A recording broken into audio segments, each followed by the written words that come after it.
দুদিন হলো ম্যাচের সবাই ঈদের ছুটিতে বাড়ি গেছে, শুধুমাত্র আমি যাইনি। ম্যাচের মালিক আমার বাড়ি না যাওয়ার কারণ শুনতে আসলে আমি মিথ্যে বলে দিই যে ঈদের পর দিন এখানে কিছু কাজ আছে, তাই বাড়িতে যাওয়া হচ্ছে না। আসলে ঘটনাটা ঠিক তার উল্টো। আমি বাড়িতে না যাওয়ার কারণটা হলো আমার কাছে কোনো টাকা পয়সা নেই। ভার্সিটিতে পড়ুয়া একটা ছেলে, টিউশনি করে নিজে চলি আর বাড়িতে কিছু টাকা পাঠাই। বাড়িতে ছোট্ট একটা বোন আর মা থাকে। এবার ঈদের আগে টিউশনির টাকা ওঠেনি, যা উঠেছিল ম্যাচ ভাড়া, বাড়িতে টাকা পাঠানো আর অন্য অন্য জায়গায় খরচ হয়ে গেছে। আগামীকাল ঈদ। আমি রুমে বসে সুচ দিয়ে আমার সেরা পাঞ্জাবিটা সেলাই করছি। কিছুদিন আগে পাঞ্জাবিটা ছিঁড়েছে। সেলাই করার সময় আমি বিড়বিড় করে বলছিলাম, তোর পাঞ্জাবিটার সেরা সময় পেল না, ঈদের পর ছিলে কি হতো। এখন তত টাকা নেই যে যা দিয়ে পাঞ্জাবি কিনবো, সেলাইটাও করতে পারছি না। সেই সময় দরজা কারো ঢোকা পড়লো। অসময় আবার কি আসলো, কথাটি বলেই উঠতে গেলাম দরজা খুলতে। দরজা খুলতেই ম্যাচের মালিকের চেহারাখানা ভেসে উঠলো মুখের সামনে। শুভ, সত্যি তুমি বাড়ি যাবে না? জি না আঙ্কেল, আমার কিছু কাজ আছে। এখানে তো আর বুয়া আসবে যে সেই গ্রামের বাড়িতে চলে গেছে, রান্না না হলে তুমি খাবে কি? আঙ্কেল আমি ম্যানেজ করে নিতে পারবো। আমার বাসা কাছে হলেও তাও তোমাকে যেতে বলতাম। না না আঙ্কেল ঠিক আছে, মুখে বলছেন এতে আমি খুশি। তুমি যে যাবে না বাড়িতে জানিয়েছো? হ্যাঁ জানিয়েছি। ঠিক আছে, তুমি তাহলে গেটের চাবিটা রাখো, আমি ঈদের 2 দিন পর এসে তোমাকে দেখে যাব। ঠিক আছে। আমি দরজা লাগিয়ে দিয়েই মুখে মধু ছাড়া এদের কাছে আর কিছুই নেই। দাওয়াত না দিয়ে বলে বাসার দূরে, তাই দাওয়াত দিলাম না। বড় কথা হলো গরিব মানুষদের এরা ঘৃণা করে, এড়িয়ে চলে। দাওয়াতের কথা কে বলতে বলেছিল ওনাকে? একা একাই কথা বলছিলাম। পাঞ্জাবিটা সেলাই করে শেষ। বিকেলের দিকে ম্যাচের বাইরে হাঁটতে বেরোই। শহরটা এখন অনেক ফাঁকা হয়ে গেছে, গাড়ি অনেক কমেছে, রাস্তায় তেমন জ্যাম নেই। যে যার নিরে চলে গেছে দু একজন বাদে। হাঁটতে হাঁটতে ভার্সিটির এক সভাপতির সাথে দেখা, সেই এলাকার। তার সাথে কখনো কথা হয়নি আমার। আমাকে দেখে আমার দিকে আসলো আর এসে বলল, কিরে বাড়ি যাসনি? না কেন? এমনি, এদিকে কোথায় যাস? এই একটু হাঁটছি। পকেটে টাকা নেই তাই না? তোকে কে বললো পকেটে টাকা নেই? আর তোকে দেখলেই বোঝা যায় তোর কাছে কোনো টাকা থাকে না। ক্লাসে তো দেখি কি পড়ে যাস না যাস। তাতে তোর কোনো সমস্যা? না, আমার সমস্যা হবে কেন? দেখ ভাই, আরেকজনের সমস্যা নিয়ে মজা নিতে হয় না। মানুষ মজা নিয়ে বেশি ভালো থাকে। তুই মজা পাইছিস? হ্যাঁ, ভালো লাগছে। আমি আর কথা বাড়ালাম না, এমনিতে আমার মেজাজ গরম।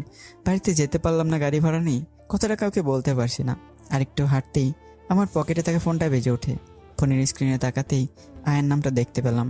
আয়ান আমার রুমমেট। হ্যাঁ বল। কই তুই? মাটির উপরে, আকাশের নিচে। আরে মজা নিস না, কই তুই বল। মেসে। ইয়ার কি করিস তাই না? তুই না বাড়িতে গেছিস? যাইনি। কেন? যাবো কিভাবে? টাকা ধার চাইলাম, সেটা তো দিলি না। সত্যি তোর কাছে টাকা নেই? সেটা জেনে তোর কোনো দরকার নেই, ফোন রাখ। দোস্ত, দোস্ত সরি, আমি বুঝতে পারিনি। আমি এখনই তোকে কিছু টাকা বিকাশ করছি, তুই বাড়ি যা। এখন বিকেল হয়ে গেছে, বাড়ি গিয়েও লাভ নেই। বাড়িতে বলে দিয়েছি যাব না, রাখছি। দোস্ত আমি বুঝতে পারিনি, তুই ভুল বুঝিস না। আমি তোকে কখনো ভুল বুঝিনি। আমি মনে করেছি তোর টাকার দরকার আছে, তাই আমাকে দিস নাই। না, আমি তো মনে করেছিলাম ফান করতেছিস। বাদ দে ফান মজা কাটাকাটি, ফোন রাখ। অনেকদিন পর বাড়ি গেছিস, সবার সাথে মজা কর। এটা ভালোভাবে কাটা, রাখছি। কিছু সময় পর আমার অ্যাকাউন্টে 1,000 টাকা পাঠায়। আমি মেসেজটা দেখে দীর্ঘ একটা শ্বাস ছাড়লাম। এই টাকাটা আগে পেলে আমি এখন বাড়িতে মা আর বোনের সাথে একসাথে থাকতাম। আসলে দোষটা আমারই। আমি আয়ানের কাছে টাকার কথা একবারই বলেছিলাম, আবার আয়ানের খরচের কথা চিন্তা করে দ্বিতীয়বার টাকা চাইনি। দুজনের বন্ধুত্ব বেশ ভালোই, একে অপরে খুব হেল্প করি। কোনো সমস্যা দেখলে একসাথে সমাধান করি। পরদিন সকালবেলা পাঞ্জাবিটা পরে টুপি মাথায় দিয়ে ঈদগাহে রওনা হলাম। মাঠে যাওয়ার আগে নিজে রান্না করা সেমাই খেয়ে যাই। আগের দিন বিকেলে চেনা একটা দোকান থেকে কিছু বাজার করি, যাতে সপ্তাহখানেক চলতে পারি। ঈদ পার হলো।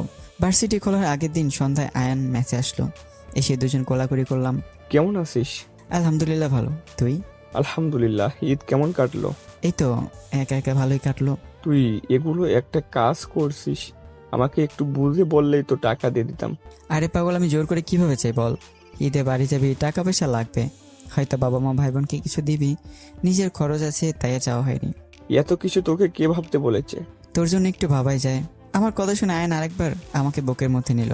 তুই টাকা দিয়েছিলি যে, যেমন ছিল তেমনই আছে। তোকে তো খরচ করতে দিলাম। না, খরচ করলে আবার শোধ করতে হবে, তখন টাকা পাবো কই? আর তুই তো জানিস টাকার কত প্রয়োজন আমার। আন্টির অপারেশনের টাকা জোগাড় করেছিস? তাছাড়া আর কি? আমি পারলে তোকে হেল্প করতাম। তোর ফ্যামিলি কেমন সেটা আমি জানি, তুই যে আমার সাথে থাকিস এটাই অনেক। টাকা দিয়ে সাহায্য না করতে পারলেও বুদ্ধি দিয়ে ঠিকই করিস। তবুও বাদ দে, জার্নি করে আসিস, খেয়ে নে, তোর মনে হয় ক্ষুধা লাগছে। আমার মায়ের ক্যান্সার হয়েছে, আমি 2 মাস ধরে চেষ্টা করছি টাকা জোগাড় করার জন্য, অপারেশন করবো বলে। টাকা তেমন জোগাড়ও করতে পারছি না। আমি প্রথমে ভেবেছিলাম পড়াবাদ দিয়ে কাজ করে সব টাকা জোগাড় করব, কিন্তু আয়ান আমাকে বুদ্ধি দেয় এই শহরে কাজ করে অত টাকা আয় করা সম্ভব নয়। যদি আমি ভালো কয়েকটা টিউশনি করাতে পারি তো ভালো টাকা ইনকাম হবে। এখন তাই প্রতি মাসে 20,000-এর উপরে টাকা হয়। আমি টাকা হাতে পেয়ে নিজের কাছে রাখি না, নিজের যত সামান্য খরচ রেখে মায়ের কাছে পাঠিয়ে দিই। নিজের কাছে রাখলে কোনো না কোনোভাবে খরচ হয়ে যাবে। আমার এতগুলো ভালো টিউশনি আয়নের সাহায্যে পেয়েছি, আর কিছু ভালো পরামর্শ আয়ন দিয়ে থাকে আমাকে। সেদিন রাতে আমি একটা বই পড়ছি আর আয়ন তার ফোন দিয়ে ফেসবুকে চ্যাট করছে কার সাথে জানো। হঠাৎ আমাকে বলল, দোস্ত, হ্যাঁ বল। দোস্ত, একটা ব্যাড নিউজ। কি সেটা? আমাদের ভার্সিটির অর্থনীতি ডিপার্টমেন্টের একটা মেয়ের নাম এরা, তার 2টো কিডনি ড্যামেজ, ইমার্জেন্সি একটা কিডনি লাগবে। বলিস কি রে, এই বয়সে 2টো কিডনি ড্যামেজ? হতেই পারে। দুজনে কিছুক্ষণ চুপ। হঠাৎ আমি লাফ দিয়ে বললাম, দোস্ত পেয়েছি, টাকা পেয়েছি। টাকা পাইছস মানে কয় টাকা পাইছস? ওই যে একটু আগে বললে একটা কিডনি দরকার, কিডনি আমি দেবো। না, কি বলিস এগুলা? তুই কিডনি দিবি মানে? একটা কিডনি দিয়ে ভালোভাবে বেঁচে থাকা যায়। তুই আমার বেঁচে থাকা নিয়ে কোনো চিন্তা করিস না। তুই এই যে কি নাম বললি? এরা? হ্যাঁ, তার পরিবারের সাথে এখন যোগাযোগ কর। কিন্তু দোস্ত প্লিজ, আমি তোর কাছে আর কিচ্ছু চাই না, আমাকে এই হেল্পটা কর। আচ্ছা, আমি কথা বলে দেখছি। এক্ষুনি। আয়ন একটা মেসেজের গ্রুপ থেকে সেই পরিবারের নাম্বার সংগ্রহ করে, তারপর কিডনি দেওয়ার ব্যাপারে কথা বলে। পরদিন সকালে তাদের দেওয়া ঠিকানা অনুযায়ী একটা হসপিটালে চলে যায়। সেখানে আমার সাথে মেয়ের বাবার পরিচয় হয়। আমি সেখানে কিছু টাকা চেয়ে বসি, তারাও রাজি হয়। ডক্টর আমাকে কিছু টেস্ট দিল, তারপর কিডনি হস্তান্তরের সিদ্ধান্ত নিল। অপারেশন শেষে আমি 2 দিন হসপিটালে থাকলাম। আমার সুস্থ হতে একটু সময় লাগলো। মেয়ের বাবা অপারেশন শেষ হতেই আমার চাওয়া পরিশোধ করেন আর অনেক ধন্যবাদ জানায়। প্রায় সপ্তাহখানেক পর, দোস্ত আমি আজ বাড়ি যাচ্ছি। এই অসুস্থ অবস্থায় বাড়িতে কেন? মা অসুস্থ হয়ে পড়েছে। তোর সেলাই কিন্তু এখনো কাঁচা। সমস্যা নেই আয়ন, টাকাগুলো রেখে দে, আমি কাল মাকে নিয়ে আসতেছি। এর আগে যে একটা ডক্টরের কাছে মাকে দেখাইছিলাম, তার কাছে আরেকবার দেখাবো। সে যদি অপারেশন করতে বলে আর দেরি করব না। আয়নের কাছ থেকে বিদায় নিয়ে আমি তড়িঘড়ি করে বাড়ির উদ্দেশ্যে রওনা হলাম। আমি রওনা হওয়ার পর আয়ন খুব টেনশনে আছে। সেদিন বিকেলে আয়নকে আমি কল করি। দোস্ত বল, আন্টি কেমন আছে? মা নেই। এই 2 কথা বলেই আমি ফোন রেখে দিলাম। আয়ন বুঝতে পারলো যে আমার মার বেঁচে নেই। আয়ন দেরি না করে আমার বাড়ির উদ্দেশ্যে রওনা হয়। সেখানে গিয়ে দেখলো আমার বেহাল অবস্থা। আমি কান্নাকাটিও করতে পারছি না। আমাকে উঠে দাঁড় করে শক্ত করে জড়িয়ে ধরে সে। আয়ন কিভাবে আমাকে সান্ত্বনা দেবে ভাষাই খুঁজে পাচ্ছে না। রাতের লাশ দাফন হলো। আয়ন সেদিন ম্যাচে আসতে চাইলো, কিন্তু আমি আর আমার ছোট বোনের পরিস্থিতি দেখে সে আর ম্যাচে ফিরল না। পরদিন সকালে আয়ন চলে যায়। আমি আমার বোনকে নিয়ে গ্রামেই থাকলাম। আয়নকে আমি বলে দিয়েছি আমি কিছুদিন পর বোনকে নিয়ে শহরে যাব। ঠিক তার মাসখানেক পর ছোট বোনকে নিয়ে আমি শহরে হাজির। হয়তো মনের মধ্যে নতুন কোনো স্বপ্ন নিয়ে আসছি। 2 ভাই বোন বেশ হাসি খুশি আছি। আমার বোনটা এবার ক্লাস 3-তে পড়ে, স্বভাবে বেশ চঞ্চল। আমি আয়নকে দিয়ে একটা বাসা ঠিক করে নিই। আর আমি আয়নের সাথে থাকছি না, কারণ হচ্ছে সাথে ছোট বোন আছে, তাকে নিয়ে আলাদা থাকার চিন্তা করছি। নতুন বাসায় যাওয়ার পর, ভাইয়া এটা আমাদের বাতা। হ্যাঁ আমাদের বাসা, তবে মালিক আমরা না, ভাড়ায় থাকবো। তা তো জানি, তুই কিভাবে জানিস? শহরে এরকম গাড়ি ভাড়া দেয় না তো দেখেতে। ভালোই, চল বাসাটা গুছিয়ে নেই। চলো। দুজনে সে বাসায় থাকতে শুরু করি বেশ ভালোভাবেই। আমার আর টিউশনি কিছু কমিয়ে দেই, কারণ বাসায় এসে আমাকে অনেক কাজ করতে হয়। রিনিও টুকটাক আমার কাজে হেল্প করে। এদিকে আয়নের সাথে না থাকা সত্ত্বেও বন্ধুত্বটা আগের মতোই আছে। ভার্সিটিতে গেলে দুজনে গলায় গলায় চলে। একদিন ক্লাস শেষে আয়ান, কি বলবি? হুম বল, থামলি কেন? ওই যে মেয়েটা কেমন আছে? কোন মেয়েটা? আমি যাকে কিডনি দিলাম। হ্যাঁ, সে তো এখন ভালো। তুই কি তাকে কখনো দেখেছিস? হ্যাঁ দেখিনি, শুধু নামের উপর তাকে চিনি। আমি একটা কথা বলতে চাইছিলাম তোকে। বল। তুই মোবাইল দেখা বাদ দে, সিরিয়াস একটা কথা বলবো। বাদ দিলাম ভাই। মেয়েটার বাবা যে আমাকে কিছু টাকা দিয়েছিল, আমি টাকাটা ফেরত দিতে চাই। কেন? কিডনি কি ফেরত নিবি নাকি? দেখ মজা নিস না, টাকাটা আমার দরকার নেই। দরকারই তো নিয়েছিলি। আমি টাকা নিতাম না, একটা কারণে তো নিয়েছি, তাই না? তুই এখন টাকা ফেরত দিবি? হুম এর জন্য আমাকে কি করতে হবে? তার বাসার ঠিকানাটা দে, আর কিছু না। দিব, তবে তোকে বলে রাখি এটা কিন্তু খারাপ দেখাই। আমি তাকে বুঝিয়ে বলবো। আয়ান ইরার বাসার ঠিকানা সংগ্রহ করে আমাকে দেয়। আমি একদিন সময় করে বিকেলবেলা সে বাসায় যাই। আমি সে বাসার নিচে দাঁড়িয়ে আছি, ভেতরে ঢোকার সাহস পাচ্ছিলাম না। এদিক ওদিক তাকাচ্ছিলাম। আমার এমন ভাব দেখে একটা মেয়ে এগিয়ে এসে বলল, আপনি কি কিছু খুঁজতেছেন? পেছন থেকে বলায় আমি ভয়ে লাফ দিয়ে উঠি। এদিকে ওদিকে কি দেখেন? আমি ওই যে বাড়িওয়ালা। ভয় নেই, স্পষ্ট করে বলেন। আমার গলা শুকিয়ে যাচ্ছে, এমনিতে মেয়ে মানুষের সাথে কথা বলছি, তার উপর সুন্দরী। আমি ইরার বাবার সাথে দেখা করতে আসছি। ও, আমি ইরা। আর বাবা তো বাসায় নেই, কোথায় গেছেন? কিছুদিনের জন্য বাইরে গেছেন। ও, আমাকে বলেন কি দরকার? ওনাকে দরকার। আমি কথাগুলো বলা বন্ধ করে ইরার দিকে তাকিয়ে আছি আর ভাবছি এটাই তাহলে সে মেয়ে। কি নম্র ব্যবহার। মনে হয় আপনি কিছু বলবেন। না না না, আচ্ছা আমি আবার কবে এলে আপনার বাবাকে পাবো? 4 দিন পর আসেন। ঠিক আছে। আমি সেদিনের মতো ফিরে এলাম। ঠিক 4 দিন পর বিকেলে আমি সেই বাসায় উপস্থিত। এবার ইরার বাবার সাথে আমার দেখা হলো। ইরার বাবা প্রথমে আমাকে চিনতে পারেনি, কারণ তিনি আমাকে একবারই দেখেছেন, আর সেটা অল্প কিছু সময়ের জন্য। এখন আমাকে ভিতরে নিয়ে গিয়ে বসতে দেয়, সাথে চাও খেতে দেয়। আঙ্কেল, আমি চা খাই না, আমি কিছু বলতে চাই আপনাকে। ও হ্যাঁ, বলো কি বলবে? আপনি মনে হয় আমাকে চিনতে পারেননি। আমার পরিচয়টা আগে দিয়ে নেই। আমি শুভ, ওই যে হাসপাতালে আপনার মেয়েকে কিডনি দিলাম। ইরা বাবা কিছুক্ষণ তাকিয়ে দেখলো আমাকে, তারপর চিনতে পেরে একটু হাসলো। ও, তুমি কেমন আছো? জি ভালো। আঙ্কেল, আসলে আমি একটা কথা বলতে চাচ্ছি, কিন্তু আমার ভয় করছে। ভয় নেই, কি বলবে বলো। আপনি তো আবার রেগে যাবেন না? রাগার মতো হলে তো রাখবই। না আঙ্কেল, কথা দেন রাখবেন না। ছেলেটা কি বলতে চাইছে? আমি যে আপনার কাছ থেকে টাকা নিয়েছিলাম, সেটা আমার মায়ের ক্যান্সারের অপারেশনের জন্য। আমার মাকে সেই টাকা দিয়ে অপারেশন করাতে পারেনি। এখন আমি টাকাগুলো নিয়ে আসতে ফেরত দিতে চাই। তুমি টাকার বিনিময়ে আমাকে কিছু দিয়েছো, সেই টাকা এখন আমি কেমনে নিব? আঙ্কেল, এই টাকা আমি দরকারে নিয়েছিলাম, কোনো দরকার না হলে নিতাম না। তাহলে তুমি বলতে চাচ্ছ আমার মেয়েকে তুমি এমনি কিডনি দিতে? আঙ্কেল, আমি এত কিছু ভাবিনি, পরিস্থিতি অন্যরকম ছিল। টাকাগুলো আমার কাছে রাখতে খারাপ লাগছে। প্লিজ টাকাগুলো নিলে আমার ভালো হতো। তোমার দিকটা ভেবে আমি টাকাগুলো নিলাম। আচ্ছা আঙ্কেল, আজ উঠি। তুমি একটু বসো, আমার মেয়েকে দেখে যেও। ওনার সাথে দেখা হয়েছে, কথা হয়েছে। আগে থেকেই চেনো? না, 4 দিন আগে আমি আসছিলাম, তখন ওনার সাথে কথা হয়েছে। মানে তুমি যে দিয়েছো এই কথা বলিনি। আচ্ছা আঙ্কেল, আমি আসি তাহলে। বাসার বাইরে আসতেই। এই যে আপনি সেই লোকটা না? জি। বাবার সাথে কথা হয়েছে? হয়েছে। ঠিক আছে। আমি কথা বলে একটু এগোতে হোঁচট খেয়ে পড়ে গেলাম। আরে আরে, পড়ে গেলেন কিভাবে? জি, কিভাবে যে গেলাম টের পাইনি। প্যান্টের সাথে মাটি লেগে আছে, মুছে ফেলুন। জি জি, আমার এক মুহূর্ত দেরি করলাম না, সেখান থেকে চলে গেলাম। লোকটা শুকনোর উপরেই পড়ে গেল। আবার কথাও যেন কেমন করে বলে, এমন কেন? এরা ভাবতে ভাবতে বাসার ভিতরে যায়। বাবা, ওই ছেলেটা কে? একটু আগে যে গেল সে? হ্যাঁ, ও, ছেলেটা একটা দরকারে আমার কাছে আসছিল। আমি বাইরে দাঁড়িয়েছিলাম, ছেলেটা যাওয়ার সময় শুকনোর উপরেই পড়ে গিয়েছে। বলিস কি? হ্যাঁ, আর কেমন যেন আমতা আমতা করে কথা বলে। হয়তো এমনি। যাই হোক মামুনি, তোমার এখন কেমন লাগছে? হ্যাঁ বাবা, ভালো। আগের মতো চঞ্চল ভাবটা তো পাচ্ছি না। শরীরে একটু জ্বর।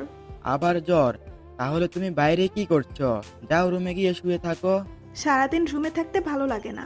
এখন একটু কষ্ট করো, শরীরটা ঠিক হলে যা মনে চায় করবে। এখন রুমে গিয়ে বিশ্রাম নাও। ঠিক আছে। পরদিন ভার্সিটিতে আয়নের সাথে আমার দেখা হয়। এর বাবাকে টাকা ফেরত দেওয়ার ঘটনাটা বললাম। যাক, শেষ পর্যন্ত তোর গলার কাটা নামলো। গলার কাটা মানে? এই যে সমস্যার কথা বলছিলাম। নামলো। রেনি কেমন আছে? হ্যাঁ, ভালো আছে। ও তো তোর কথা বলে, তোকে যেতে বলে। সময় করে যাব একদিন। হ্যাঁ, তোর যাওয়া আমার জানা আছে। আচ্ছা শোন, ঘটনা তো একটা ঘটে গেছে। কি ঘটনা? ওই যে ইরা আছে না, হ্যাঁ? ওখান থেকে আসার সময় বাহিরে ওর সামনে হুজুরকে পড়ে গেছি। কি বলিস? ওর উপরে পড়ে গেছিস? দূর পাগলা, ও একটু দূরে দাঁড়িয়েছিল। আমি বেরোচ্ছিলাম, আর হঠাৎ করেই আয়ান হাসছে। যা অপমানিত হয়েছি না। এখানে অপমানের কিছুই নেই তো। দূর আছে। তুই জানিস না, পৃথিবীতে কত সারা কোনো হাসার উপায় যদি থাকে, তাহলে মানুষের সামনে পিছলে বা হোঁচট খেয়ে পড়ে যাওয়া, এটাই একটা উপায়। এই দেখ, তুইও হাসতেছিস। আমার ঘটনা শুনে হাসি পাচ্ছে। থাম তো। হুম।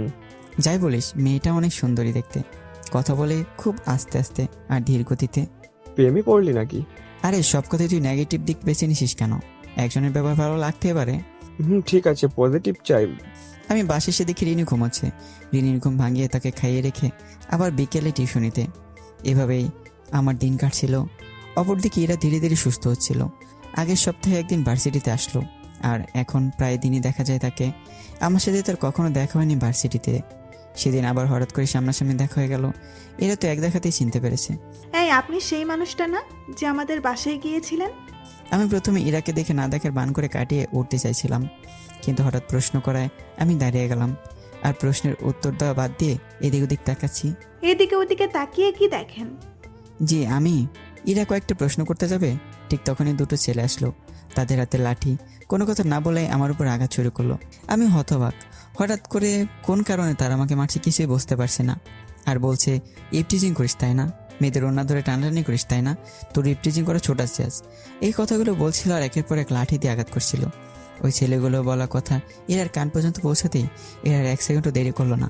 সে মনে মনে আমাকে বকা দিতে লাগলো। এদিকে ঘটনাস্থলে ধীরে ধীরে নাটকই হয়ে উঠলো। একটা মেয়ে এসে ছেলে দুটোকে থামতে বলল। আরে এই ছেলেটা না তো। তাহলে কোনটা? ধর ওরে। সরি ভাইয়া, ওরা আসলে ভুল করেছে। মেরেছে ওরা? আপনি সরি বলছেন কেন? আমি আর কথা বাড়ালাম না। শরীরে বিভিন্ন জায়গায় জখম হয়ে আছে। ব্যথায় কাতরাইতে কাতরাইতে বাসায় চলে গেলাম। এদিকে এরা বাসায় গিয়ে তো ভূমিকম্প সৃষ্টি করে ফেলেছে। তুমি কেমন ছেলেকে হেল্প করো? হ্যাঁ, মানুষকে জেনে শুনে তারপর হেল্প করবে। আমি আবার কোন ছেলেকে হেল্প করতে গেলাম? ওই যে তোমার কাছে কিছুদিন আগে যে একটা ছেলে আসছিল, হ্যাঁ হ্যাঁ, ওই ছেলেটা তো আমাদের ভার্সিটিতে পড়ে মনে হয়। যাই হোক, ভার্সিটিতে দেখা মাত্র কথা বলতে নিয়েছি, অমনি দুজন ছেলে এসে মারতে শুরু করলো। এমনি এমনি। তুমি যে কি না, এমনি এমনি মারবে কেন? ছেলেটা ভালো না, ভার্সিটিতে মেয়েদের ইফটিচিং করে। আর চেহারাটা দেখছো, নেশা টেশা করে মনে হয়। আচ্ছা বাদ দাও ওর কথা। না, আগে বলো, ওকে কি টাকা দিয়ে হেল্প করেছিলে? মানে হ্যাঁ। আমি শিওর যে ওই ছেলেটা টাকা দিয়ে নেশা করেছে। তুই এত রেগে যাচ্ছিস কেন? রাগ বলতে ছেলেটার উপরে রাগ না, আমার নিজের উপরে রাগ হচ্ছে। কেন যে আমি এমন মানুষের সাথে কথা বলেছি? না, এমন ভুল আর করা যাবে না। ইরার বাবা পারত ইরার ভুলটা ভাঙাতে। কেন জানি সে ব্যাপারটাকে কিছুই মনে করলো না।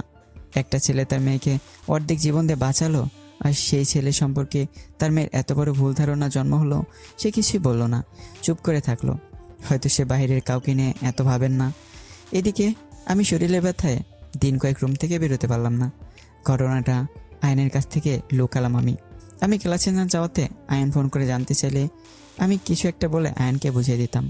সুস্থ হওয়ার পর আবার ক্লাস শুরু। আমি তো জানি ইরা মনে মনে একটা ভুল ধারণা হয়েছে আমার সম্পর্কে, তাই তার ভুল ভাঙাতে ইরা ডিপার্টমেন্টের সামনে 2 দিন ধরে দেখতে পাওয়া যায় আমাকে। 3 দিনের মাথায় ইরা দেখা পাই। ইরা ক্লাস শেষ করে বের হচ্ছিল। আমি এগিয়ে গিয়ে বললাম, কেমন আছেন? ইরা তার হাঁটা থামালো না, আমার দিকে একবার তাকিয়ে মুখ ঘুরিয়ে নিল। আমিও দ্বিতীয়বার ইরাকে কিছু বললাম না। টানা 4 দিন কথা বলার চেষ্টা করে কোনো কাজ হলো না। আইন এসবের ব্যাপারে কিছুই জানে না, আমি তাকে জানাইনি। 5 দিনের মাথায় ইরা বিরাট একটা কাণ্ড করিয়ে বসলো। ইরা ক্লাস শেষে বের হচ্ছিল, তখন প্রতিদিনের মতো আমি বাইরে দাঁড়িয়ে। ইরা এটা দেখে খুব রাগ হয়। ইরা ভাবে একটা খারাপ লোক তার সাথে কথা বলার জন্য উঠে পড়ে লেগেছে, একে উচিত শিক্ষা দিতেই হবে। আজ আমি যেই না বলেছি, এই যে শুনছেন, অমনি ইরা আমার সামনে এসে দুগাল ইচ্ছে মতো থাপ্পড় মারতে থাকে। এক একটা থাপ্পড়ের আওয়াজ শুনে বোঝাই যাচ্ছিল ইরার মনে কতটা ঘৃণা জন্মা হয়েছে, কতটাই না খারাপ ভেবেছে আমাকে। ইরার থাপ্পড়ের আওয়াজ শুনে আশেপাশে অনেকে দাঁড়িয়ে গেল। আমি হতবাক। আবার মানুষ দেখে ইরা যেন আরও রেগে গেল। ইরা মনে মনে ভাবছে, মেয়েদের সাথে খারাপ ব্যবহার করা আজ ইচ্ছে মতো দোলাই দিলেই সব ঠিক হয়ে যাবে। ইরা আবার সেই লেভেলের থাপ্পড় আর লাথি শুরু করলো। আমার কপাল ভালো, আর কেউ সেদিন মারতে আসেনি। তবে আমি ইরাকে থামিয়ে কিছু বলবে সে উপায় ছিল না। কিছু বললে পাবলিকের মার খাওয়া লাগতো। ইরা কিছুক্ষণ মেরে চলে গেল। আমি মাথা নিচু করে দাঁড়িয়ে আছি, চোখে পানিও চলে আসছে। এত মার খাওয়ার পর অবশ্যই খুব ব্যথা হওয়ার কথা, আর অপমান তো আছেই। আশেপাশে লোকজন বলাবলি করছিল ছেলেটা মনে হয় মেয়েটার সাথে খারাপ ব্যবহার করেছে। ইরা বাসায় গিয়ে অসুস্থ হয়ে পড়েছে। আমাকে মেরে তার হাত প্রচণ্ড ব্যথা করছে। ইরা তার হাতের ব্যথায় কান্না করে ফেলেছে। ইরার বাবা জানতে চাইলে ইরা বলল, আমি একজনকে খুব মেরেছি। কেন মেরেছ? ওই যে তোমার কাছে যে নেশাখোর ছেলেটা আসছিল তাকে। তোমাকে আমি কথাটা বলিনি, শৈতানটা আমার পেছনে সপ্তাহখানেক লেগে আছে। প্রতিদিন কথা বলার চেষ্টা করে। আমি তো ভয়ে ছিলাম অন্য সব মেয়েদের যা বলে আমাকে যদি বলে, তাই আর কি আমি তাকে মেরেছি, আর সেটা সবার সামনে। তুমি যা বললা এটা কি ঠিক? কোনটা বাবা? এই যে সপ্তাহখানেক তোমার পেছনে লেগেছিল। হ্যাঁ, তুমি আমার বান্ধবীদের জিজ্ঞাসা করতে পারো। তুমি নিজ হাতে আর কিছু করতে যাবে না। এরপর যদি কথা বলতে আসে আমাকে জানাবা, আমি ব্যবস্থা নিব। ঠিক আছে। এখন কি খুব ব্যথা করছে? খুব মানে খুব। একটু অপেক্ষা করো, ডক্টর ডাকছে। এদিকে আমার আশেপাশে দাঁড়িয়ে থাকা লোকজনের ভিড় কমতে থাকে। আমার গাল দুটো ফ্যাকাশে লাল হয়ে গেছে, গালে আঙ্গুলের চাপ স্পষ্ট বোঝা যাচ্ছে। লোকজন কমায়, আমি আর সেখানে দাঁড়িয়ে থাকি না, চোখ মুছতে মুছতে স্থান ত্যাগ করি। বাসায় যেতেই রিনি বলল, ভাইয়া, তোমার ত্বক মুখ লাল হয়ে আছে কেন? কই না তো। তুমি কিছুদিন আতলে হাত পায়ে ব্যথা নিয়ে, আর আজ তোমার পুরো মুখ লাল হয়ে আছে। আরে মুখ ধুয়ে ফেলে ঠিক হয়ে যাবে, তুই একটু বস, আমি ফ্রেশ হয়ে রান্না চড়িয়ে দিচ্ছি। বাড়িওয়ালা কি আসছিল? ও হ্যাঁ, ওনার ছোট মেয়ে রেখে গিয়েছিল, ওর সাথে খেললাম এতক্ষণ। আমি অষ্টমীর ঢুকে দরজা বন্ধ করে ফুপিয়ে কান্না করি। কান্নাটা আমার শরীরে ব্যথার জন্য নয়, মায়ের কথা খুব মনে পড়ছে এই সময়। আমার নিজেকে খুব একা একা লাগছে। কিছুক্ষণ কান্না করার পর আমার হুঁশ ফেললো। দুপুরে খাবারের জন্য রান্না করতে হবে। আমার মুখটা ধুয়ে নেই। খুলি করার সময় মুখের ভিতরটা জ্বালা করে। মুখের ভিতর অনেক জায়গায় কেটে গেছে। সব ব্যথা সহ্য করে চোখে মুখে পানি দিয়ে রান্না শুরু করে দিই। এরপর দুদিন আমি বাসা থেকে বের হইনি, শুধু টিউশনি করতে বাইরে যেতাম। নিজে একা একটা রুমে বসে থাকতাম সারাক্ষণ। রিনি কাছে আসলে তাকে কিছু একটা বলে খেলতে পাঠাতাম বা অন্য কিছু করতে দিতাম। আমার এই অবস্থা দেখে রিনি একদিন কান্না করতে করতে আমার সামনে আসে। কি রে, কি হয়েছে? রিনি কান্না করেই যাচ্ছে। আরে কান্না করিস কেন? রিনি যখন কান্না থামাচ্ছে না তখন আমি রিনিকে কোলে নিই। বোন, বল না কি হয়েছে? কে বকা দিছে? তুমি সারাদিন জমে বসে থাকো, আমার সাথে কথা বলি না, আমার মাঝে মাঝে দেখি তুমি কান্না করো। ও এটা কিছু না, আসলে শরীরটা ভালো নেই তো। সরি, আমি সারাদিন রুমে বসে থাকবো না, তোকে নিয়ে ঘুরতে যাব। আমাকে নিয়ে ঘুরতে যাবা? হ্যাঁ, এখন তো বিকেল, তুই হাত মুখ ধুয়ে আয়, আমি রেডি করে দিচ্ছি। আচ্ছা। ভাই বোন একসাথে ঘুরতে বের হই। কোনো পার্কে না গিয়ে এমনি দুজন রিক্সা নিয়ে ঘুরি। এক জায়গায় দাঁড়িয়ে ফুচকা খাওয়া আর খাওয়ার ছলে মজা করে দুজনের মধ্যে এসব চলছে। বাসায় ফেরার পথে রিনিকে কিছু খেলনা কিনে দেই। এবার ফেরার পালা। রিক্সায় উঠতেই মুষলধারে বৃষ্টি শুরু হলো। আমি আর রিনি ছটপট রিক্সা থেকে নেমে ছোট্ট একটা দোকানে ছাউনির নিচে দাঁড়ালাম। হঠাৎ করে এমন বৃষ্টি শুরু হয়, সবাই দৌড়াদৌড়ি শুরু হয়ে গেছে। যে যেমন পারছে তার ব্যক্তিগত জিনিসপত্র বাঁচানোর চেষ্টা করছে। রিক্সাওয়ালার আধবেজা হয়ে রিক্সার ভিতরে বসে আছে। ছাউনির নিচে দাঁড়িয়ে থাকা অবস্থায় আমি খেয়াল করলাম কেউ আমাকে এক দৃষ্টিতে দেখছে। ডান পাশে চোখ ঘোরাতে দেখলাম মীরা দাঁড়িয়ে। আমার ভয়টা যেন এবার বেড়ে গেল। রিনির সামনে যদি আবার দু একটা কথা বলে বসে তাহলে তো সব শেষ। এদিকে এরা মনে মনে ভাবছে, শৈতানটা কি শিশু পাচার করে নাকি? দেখে তো জিজ্ঞাসা করে, না হলে আবার কোন মায়ের কোল খালি হবে। এবার যদি ধরা পড়ে সোজা জেলে ঢুকিয়ে দেব। কথাগুলো বলা শেষ হওয়া মাত্রই, এই কি হয় এটা? বোন। আপন? জি। এই পিচ্ছু, নাম কি তোমার? রিনি? উনি তোমার কে হয়? ভাইয়া। ও, কোথায় গিয়েছিলে তোমরা? এই তো ঘুরতে বের হয়েছিলাম। শৈতানের আবার বোনকে নিয়ে ঘোরার শখ? অন্যের বোনদের তো ঠিকই জ্বালিয়ে বেড়ায়। 5 মিনিট মুষলধারে বৃষ্টি হওয়ার পর বৃষ্টির বেগ অনেকটাই কমে গেল। এখন ঝিরিঝিরি বৃষ্টি হচ্ছে। এই বৃষ্টির মধ্যেই আমি রিনিকে নিয়ে রিক্সায় উঠি। এরাও একটা রিক্সা নিয়ে তখনই বাসায় ফেললো। আমি বাসায় আসার পর, ভাইয়া, ওই মহিলাটা কে? জানি না। উনি তোমাদেরকে পদবদ টুক করে তাকিয়েছিল কেন? আর ভেঙটুকে দিতে। আরে না, অন্য কাউকে। বাদ দে, যা হাত মুখ ধুয়ে নে। ভাইয়া, আবার কি? উনি আমাকে কিছু টাকা দিয়েছে। কখন দিল? তুমি অন্যদিকে তাকিয়েছিলে। ও আচ্ছা, রেখে দে। ঠিক আছে। পরদিন ভার্সিটিতে গিয়ে আয়নের সাথে দেখা। আয়ন এখন ক্লাসে অনিয়মিত হয়ে গেছে। একদিন আসে তো দুদিন আসে না। এদিক থেকে আমার ভালোই হয়েছে, আমার সাথে ঘটে যাওয়া ঘটনাগুলো কিছুই জানে না। ক্লাসে এসে দুজনে খোঁজখবর নিতে নিতে সময় শেষ। ক্লাস শেষ হয়ে একটু আগেই আয়নের একটা জরুরি করা শেষে আগে চলে যায়। আমি ক্লাস শেষ করে বের হই। ক্লাসরুম থেকে বাইরে আসতেই ইরা আর তার সাথে কিছু বান্ধবীদের দেখতে পাই। আমাকে একজন দেখে বলল, আর ওই যে ওই ছেলেটা। আমার সামনাসামনি আসার পর, চল আমাদের সাথে। কোথায়? ভাইয়ের সাথে পরিচয় করিয়ে দিব। কোন ভাই? কোন ভাই মানে? ভার্সিটির বড় ভাই, ছাত্র নেতা। আমার সময় নেই, বাসায় যেতে হবে। মুখের উপর কথা বলিস, ভাই তোকে ডাকছে। নেতার ডাকে সাড়া না দিলে ভার্সিটির দরজা আজীবনের জন্য বন্ধ। বাধ্য হয়ে সে ভাইয়ের কাছে যেতে হলো। আমি শুধু তার নাম শুনেছি, সে অনেক দাপুটে নেতা ভার্সিটির। আমাকে সামনে নিয়ে গিয়ে, ও, এই তাহলে সেই। নাম কি তোর? শুভ। কোন ডিপার্টমেন্ট? ম্যাথ। ভালো। তা শুনলাম তুই নাকি ভার্সিটির মধ্যে মেয়েদের ডিস্টার্ব করিস। আমি ইহার দিকে একবার তাকালাম, তারপর সে ভাইয়ের দিকে তাকিয়ে বললাম, জি ভাইয়া। তুই স্বীকার করেছিস, এই জন্য তোর শাস্তি কম। কান ধরে দাঁড়িয়ে থাক, সময় হলে ছেড়ে দিব। আর এমন ভুল করবি না, যা শুনেছি একবারই। তারপর সে অন্য কিছুতে মন দিল। আমি সাথে সাথে কান ধরে দাঁড়িয়ে গেলাম। ইরা আর তার বান্ধবীগুলো হাসছে। কিছুক্ষণ আমাকে দেখে মজা নিল, তারপর চলে গেল। আধ ঘন্টা হয়ে গেল আমি দাঁড়িয়ে আছি একভাবেই। হঠাৎ বড় ভাই বলল, এই তুই যা, এখন বৃষ্টি হবে মনে হয়। আমি কান ছেড়ে দিয়ে বাসার দিকে রওনা হলাম। বাসায় পৌঁছাতে পৌঁছাতে পুরো শরীর ভিজে গেছে। বাসায় এসে শুধু কাপড় চেঞ্জ করে রান্না শুরু করলাম। বোন না খেয়ে আছে। ভাইয়া দেরি করে আসায় মুখ দিয়ে টু শব্দটি বলেনি, শুধু রান্নার সময় একবার বলল, ভাইয়া, আজকে দিয়ে রান্না করবা? ওই তো কিছুই নেই, শুধু চাল আছে। তোমার তো আর আজ বাজার করার কথা। দেখছিস এত ব্যস্ততায় সব ভুলে গেছি। দাঁড়া, আগে তোকে কিছু কিনে দিয়ে যাই, তুই আপাতত খেতে থাক, তারপর বাজার করে নিয়ে আসি। ঠিক আছে ভাইয়া। ওয়েট কর, আমি নিচের দোকান থেকে এক্ষুনি আসছি। রিনিকে কলা আর কেক কিনে দিয়ে আমি বাজার করতে গেলাম। বাজার করে ফিরে এসে আমি রান্না চড়িয়ে দিলাম। রান্না করতে করতে দুই ভাই বোন গল্পে মেতে উঠলাম। কয়েক ঘন্টা আগে ঘটে যাওয়া আমার সাথে ঘটনাগুলো আমার আর মনেই নেই। দুজনে গল্পের মাঝে যখন হাসি চলে তখন আমি বলেই যাই সব কিছু। রান্না শেষে খাওয়া দাওয়া কপালে জুটলো না, টিউশনির সময় হয়ে গেছে। সেখানে যেতে যেতে 8 ঘন্টার মতো লেট হলো। সবগুলো টিউশনি শেষ করে বাসায় ফিরতে প্রায় 3 ঘন্টা লেট, মানে বেশ রাত করে বাসায় ফেললাম। আমার মন ভালো ছিল না। বাসায় তো রিনির সামনে কান্না করা যাবে না, তাই রাস্তায় একটা গাছের নিচে বসে ফুপি ফুপে কান্না করছি। দেরি করে বাসায় ফেরায় রিনি রাগ করতে পারে, তাই সামলাতে তাকে দোকান থেকে তার পছন্দের কিছু খাবার কিনে নিই। বাসায় এসে রুমে ঢুকতেই আমি দেখলাম বাড়িওয়ালার বউ আর তার ছোট মেয়ে রিনির সাথে গল্প করছে। আমাকে দেখা মাত্র মহিলাটি ধমকে সুরে বললেন, বাচ্চা একটা মেয়ে একা একটা রুমে রেখে এত দেরি করে আসতে হলো তোমার? তোমার তো জানা আছে যে বোন ছোট, জানো ও কত ভয় পেয়েছে। তুমি আসছো না দেখি সে কি কান্না, ভাইয়া ভাইয়া করতে করতে অজ্ঞান হয়ে যাওয়ার মতো অবস্থা। এই যে তোমার ভাইয়া আসছে, তুমি এখন বকা দাও। কথাগুলো বলে উনি তার মেয়েকে নিয়ে চলে গেলেন। কান্না করছিস কেন? আমি তো আসতামই। আর এই দেখ, তোর জন্য তোর প্রিয় খাবার নিয়ে আসছি। রিনি কোনো দিকে খেয়াল নেই, সোজা আমার কোলের মধ্যে। আমি ভাবছি তুমি হারিয়ে গেছো। কি যে বলিস না তুই, আমি তো বড় মানুষ, হারাবো না। তাহলে দেরি করে আসলে কেন? কাজ ছিল একটু।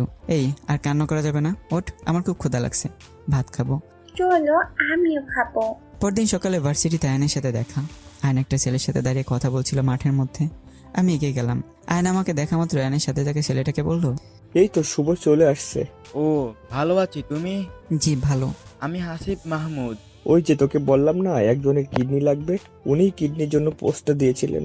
আয়ন কথাটা এমনভাবে বলল হাসিব যেন বুঝতে না পারে যে কিডনিটা আমি দিয়েছিলাম, কারণ আমি আয়নকে বলতে বারণ করেছিলাম। প্রথমে বলেছিলাম এই কথা কাউকে যেন না বলে। বুঝতে পেরেছি, চল ক্লাসে যাই। না, আজ ক্লাস করব না। তাহলে তুই থাক, আমি যাই। না, তোরও ক্লাস করতে হবে না, আজ আমার সাথে থাক। কোনো কাজ আছে নাকি? হ্যাঁ, অনেক কাজ আছে, চুপচাপ দাঁড়িয়ে থাক। আচ্ছা, তুই যে তাকে আপনি করে বলতেছিস, সে কি আমাদের সিনিয়র? জি, না হলে কি আপনি করে বলতাম। আমরা কি কারোর জন্য অপেক্ষা করছি? একজন আসবে। আমি আর কিছু বললাম না, তাদের সাথে অপেক্ষা করতে লাগলাম। হঠাৎ ইরার আগমন। ইরাকে দেখে আমি তো ভয় শেষ। ইরা আমাদের দিকে এগিয়ে আসছে। কাছাকাছি এসে হাসিব ভাইয়াকে বলল, ভাইয়া কেমন আছেন? জি ভালো, তুমি কেমন আছো? হ্যাঁ ভালো ভাইয়া। এরা তোমার সাথে এদের পরিচয় করিয়ে দেয়।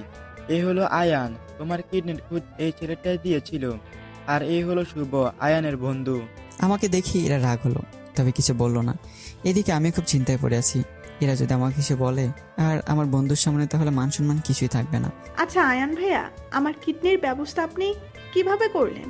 হসপিটালে আমার পরিচিত একজন ছিল, তার মাধ্যমে। কিন্তু বাবা তো বলেছিল হসপিটাল থেকেই। হ্যাঁ, উনি ঠিকই বলেছেন, আপনি যেখানে ভর্তি ছিলেন সেখানে আমার পরিচিত একজন ছিল। ও, অসংখ্য ধন্যবাদ আপনাকে। আরো কিছু সময় কথা বলে ইরা আয়ানের সাথে। আয়ান, আমি বাসায় যাই, আমার ভালো লাগছে না। এত কথা বলিস কেন, তোকে থাকতে হবে। আমি থেকে কি করব? চুপ। ভাইয়া চলেন তাহলে। হ্যাঁ আয়ান, শুভ তুমিও আসো। ইরার পাশাপাশি হাঁটছে হাসিব ভাই, আর পিছনে আমি আর আয়ান। আমি ফিস ফিস করেই যাচ্ছি, কোথায় যাচ্ছিস, কোথায় নিয়ে যাচ্ছে তারা? এসব কথা বারবার বলছিলাম। আয়ান উত্তরে বলেছিল, একটা কথাও বলবি না, শুধু সাথে থাক। ইরা সবাইকে নিয়ে একটা রেস্টুরেন্টে ঢুকলো। রেস্টুরেন্টে গিয়ে বসে ইরা খাবার অর্ডার করলো। সবাই অপেক্ষা করছে খাবার আসার জন্য। এদিকে আয়ান আর হাসিব ভাই মোবাইলের স্ক্রিনে তাকিয়ে আছে। আমি আর ইরার মাঝে বারবার চোখাচোখি হচ্ছে। ইরাকে নিয়ে আমি বেশ ভয়ে আছি, কখন যে কি বলে ফেলে কে জানে। আর এদিকে হাসিব ভাই থাকার উপর আয়ানের বন্ধু হয়, সে কিছু বলতে পারছে না। অন্য কেউ থাকলে হয়তো এতক্ষণে এমন 12টা বেজে যেত। খাবার আসলো, সবাই খাওয়া দাওয়া শুরু করলাম, শুধু আমি বাদে। খাচ্ছিস না কেন? চামচ দিয়ে খেতে পারি না। তো হাত দিয়ে খা। ঠিক আছে।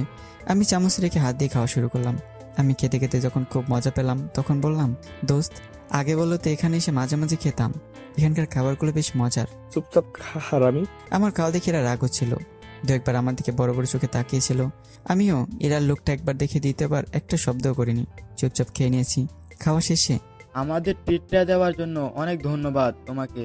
ভাইয়া আমাকে কিন্তু প্রথম থেকে ছোট করেই যাচ্ছেন। না না, আমি এমনি বললাম, তবে মাঝে মাঝে চাইলে এমন ট্রিট দিও। আপনাকে তো খুঁজেই পাওয়াই যায় না। এখন থেকে বাইরে আর তেমন যেতে হবে না, যখন ডাকবে তখনই পাবে। হাসিব ভাইয়ের কথা শুনে আয়ানারিরা হাসতে থাকে, তবে আমি চুপচাপ থাকলাম। হাসিব ভাই চলে যাওয়ার পর আচ্ছা চলেন আমরা এখন উঠি। না, তোমার সাথে কিছু কথা আছে। জি বলেন। আমরা তো সেম ইয়ার। আপনি করে বলছো কেন? তুমি করে বলো। কি বলবে বলো। এখানে কোথায় থাকো? একটা মেসে থাকে। আর ও? ওর বোনকে নিয়ে একটা বাসায় থাকে। ওর বাবা মা নেই? না। সেই জন্য তো এত খারাপ হয়েছে। আয়ান বলল, কিছু বললে? না, বললাম যে এই বয়সে পরিবার হারিয়েছে। আল্লাহ এখন ভাগ্যে এমন রেখেছে ওর। তুমি থাকো কার সাথে, মানে তোমার সমবয়সীদের সাথে কে? এই তো আমার পাশেই বসে আছে। ও আচ্ছা। আমার একটু বাথরুমে যেতে হবে, তোমরা একটু ওয়েট করো, আমি আসছি। আয়ান চলে যাওয়ার পর ইরা একবার আমার দিকে তাকালো, আমি একবার ইরার দিকে তাকালাম। তবে সেটা 1 সেকেন্ডের কম সময় নিয়ে দুজনের মাঝে থমথম একটা পরিবেশ বিরাজ করছে। হঠাৎ ইরা বলল, এই, তুই আমাদের সাথে আসলি কেন? আমি তো চলেই যাচ্ছিলাম, আয়ান যেতে দিল না। কেন যাস নাই সেটা আমি জানি। আচ্ছা, বারবার আমার দিকে তাকাচ্ছিলি কেন? আপনি দেখলেন কিভাবে? তো তুই আমার দিকে তাকাচ্ছিস, আমি দেখবো না? তোর মতো একটা শয়তান বদমাইশ আমার সাথে বসে আছে, আমার ভাবতেই কেমন জানি লাগছে।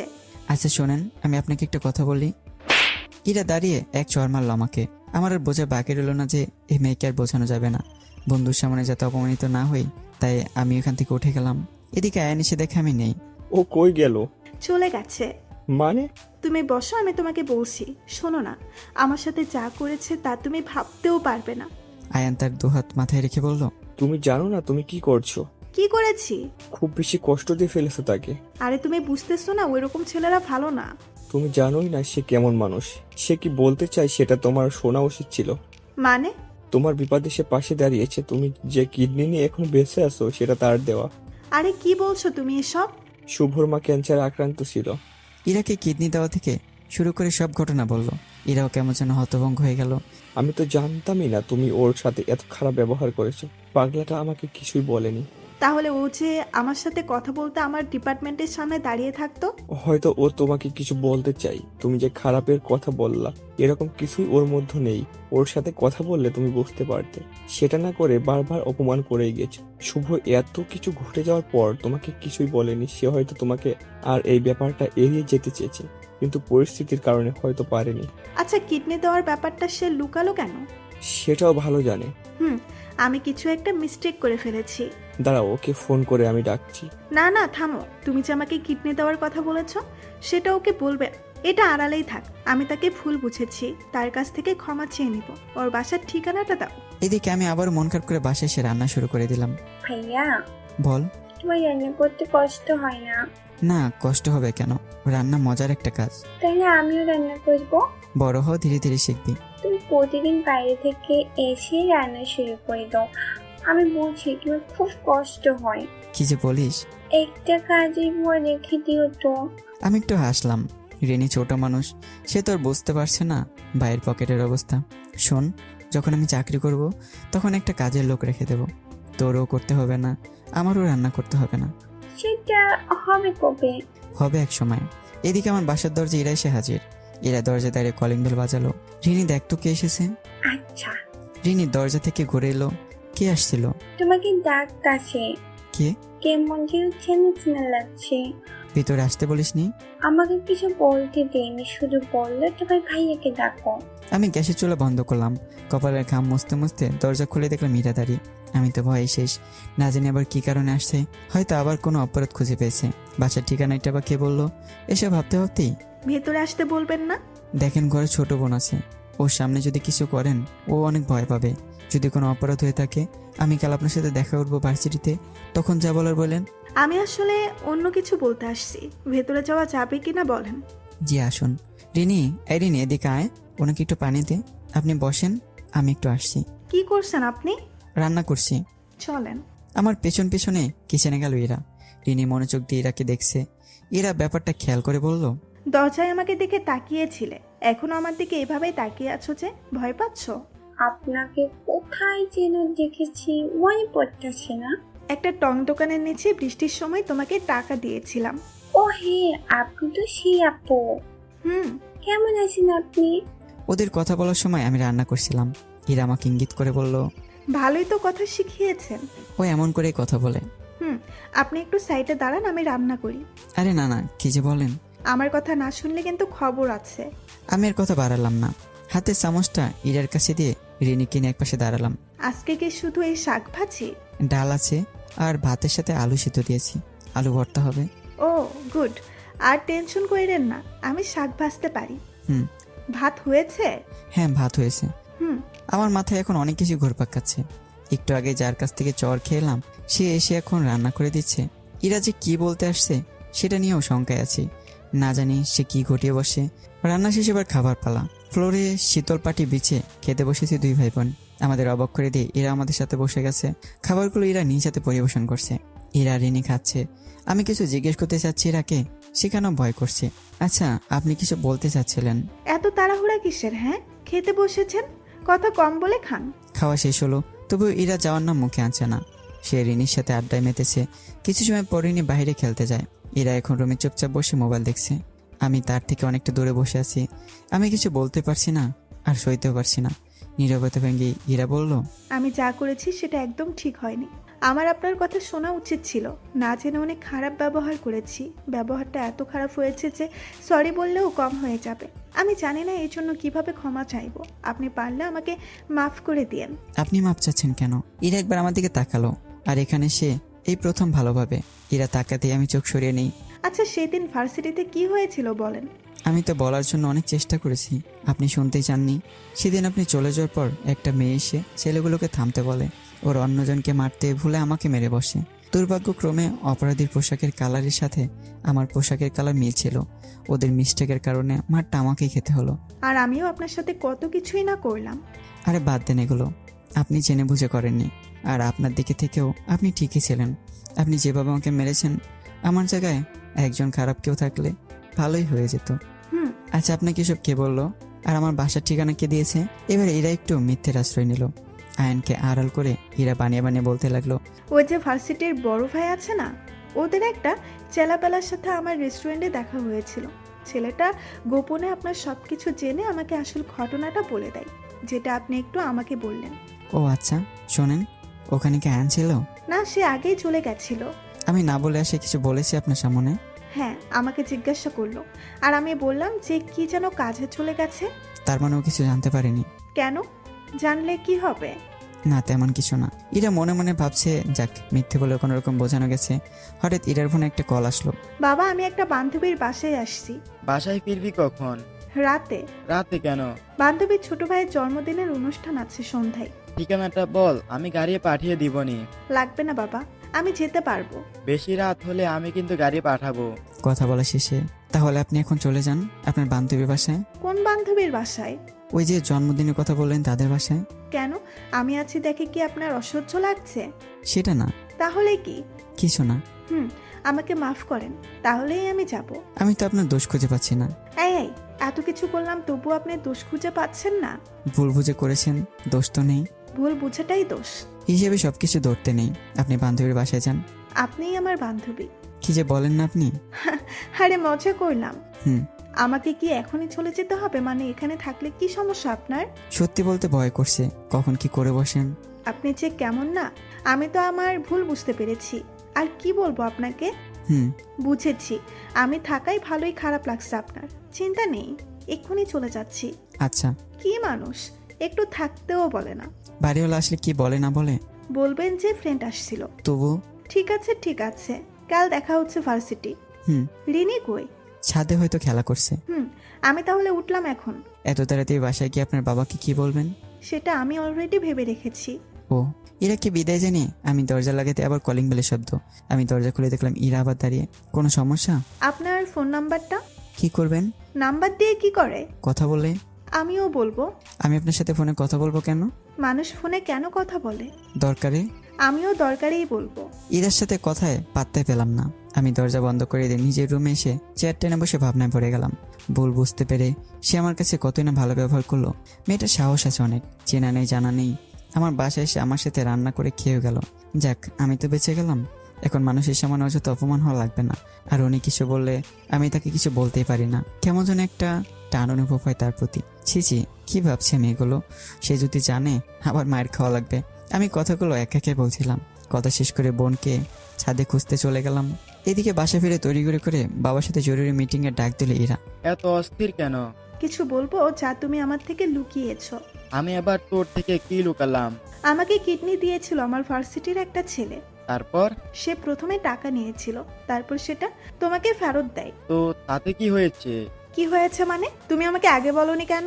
দেখো, এসব নিয়ে ভাবার সময় নেই। তাকে আমি মূল্য দিয়েছিলাম, ফিরিয়ে দিয়েছে, হিসাব এখানেই শেষ। তোমার কাছে তো তাই হবে। তোমাকে এই কথাটা কে বলেছে? বলেছে ভার্সিটির একজন। তা এখন কি তুমি তাকে টাকা দিতে চাচ্ছ? না না, আমি আবার টাকা দিতে যাব কেন? উপকার করেছে, ভালোই করছে। ইরার এমন ভয়ের কারণ, ইরা তার বাবাকে কিছুদিন আগে আমার নামে নালিশ করেছিল ভুল বুঝে। ইরা তার বাবার সাথে কথা বলে আজ বুঝতে পারলো ছেলেটার প্রতি তার বাবার আর কোনো ভালোবাসা নেই, যা আছে সেটা একটু রাগ। ইরার কারণে সে এই মানুষটার উপর রেগে আছে। কথা বলতে বলতে ইরার বাবার একটা কল আসলো। উনি কথা বলতে বলতে উঠে গেলেন। এই রিনি, এদিকে আয়। আমি ছাদে দেখতে পাই রিনি খেলছে। হ্যাঁ ভাইয়া বলো। অনেক খেলা হয়েছে, এখন রুমে চল। না ভাইয়া, আর একটু খেলি। না না, চল তুই। হঠাৎ ফোন বেজে ওঠে, আমি কথার মাঝে আটকে গেলাম। আমি ইরা। ভাইয়া আর একটু খেলি। যা। আমার যা বলাটা ইরা শুনে ফেলে। ইরা ভাবছে তাকে বলেছি। ফোন দিয়েছি বলে বিরক্ত হচ্ছেন? কই না তো। ওই যে যা বললেন। না, আমি আসলে রিনিকে বললাম। ও খেলছিল, সে যে আপনি থাকা অবস্থায় রুম থেকে বের হয়েছে, আর রুমে আসা নামগন্ধ নেই। বাচ্চা মানুষ, খেলতে দেন তো। আপনি রুমে যান, কথা বলি। হুম। কি কিছু বলেন। কি বলবো? সেটাও কি আমি বলে দেব? একটু আগে তো অনেক কথা বলে চলে গেলেন, এখন আর কি বলবো? হায় আল্লাহ, এ আমি কাকে কল করেছি? কথা বলতে পারে না। না, কথা তো বলতেই পারি। তো বলেন না কেন? বাসার সবাই কেমন আছে? আলহামদুলিল্লাহ, সবাই ভালো আছে। আর কি বলবো? আচ্ছা, কিছু বলতে হবে না, আবার পরে কথা হবে, এখন রাখছি। আচ্ছা। এই ওয়েট, বলেন। ডালার ভর্তাটা দারুণ ছিল। ধন্যবাদ। এখন রাখছি। ইরা ফোন রেখে দিল। পরদিন ভার্সিটিতে আয়নের সাথে আমার দেখা। আমি কিছুদিনের জন্য বাড়ি যাব। হঠাৎ আরে দুজনকে একসাথেই পেয়ে গেলাম। দুজন তাকিয়ে থাকলাম, কেউ কিছু বললাম না। কি ব্যাপার, দুজনের মুখ এমন হয়ে আছে কেন? আয়ান, তোমার এমন অবস্থা কেন? আমার তো ঠিকই আছে। আয়ন বাসায় যাবে, এটা নিয়ে কথা বলছিলাম আমরা। ও আচ্ছা। আমি তোমাদের দুজনকেই কিছু বলতে চাই। বল। এখানে না কোথাও বসে বলি? আয়নের অবস্থা দেখে বোঝা যাচ্ছিল সে ভিতরে ভিতরে খুব চিন্তায় আছে। নিরিবির একটা জায়গায় বসলো। আয়ান মাঝখানে বসলো, আর তার ডান পাশে ইরা, আর বাঁ পাশে আমি বসলাম। শুভ, আমি আসলে একবারে বাড়ি চলে যাচ্ছি, আর পড়বো না। কি বলো সেগুলো? কি হয়েছে বলতো? আয়নের কথা শুনে ইরা অবাক। আমি একটা মেয়েকে ভালোবাসি, ওর বাড়ি আমাদের গ্রামেই। ভাবছিলাম পড়া শেষ করে কিছু একটা করার পর তাকে বিয়ে করব, কিন্তু সে সময় আর পাচ্ছি না। আমি বাড়ি থেকে তার বিয়ে ঠিক করে ফেলেছে। তুই তো কখনো তার ব্যাপারে আমাকে কিছু বলিসনি।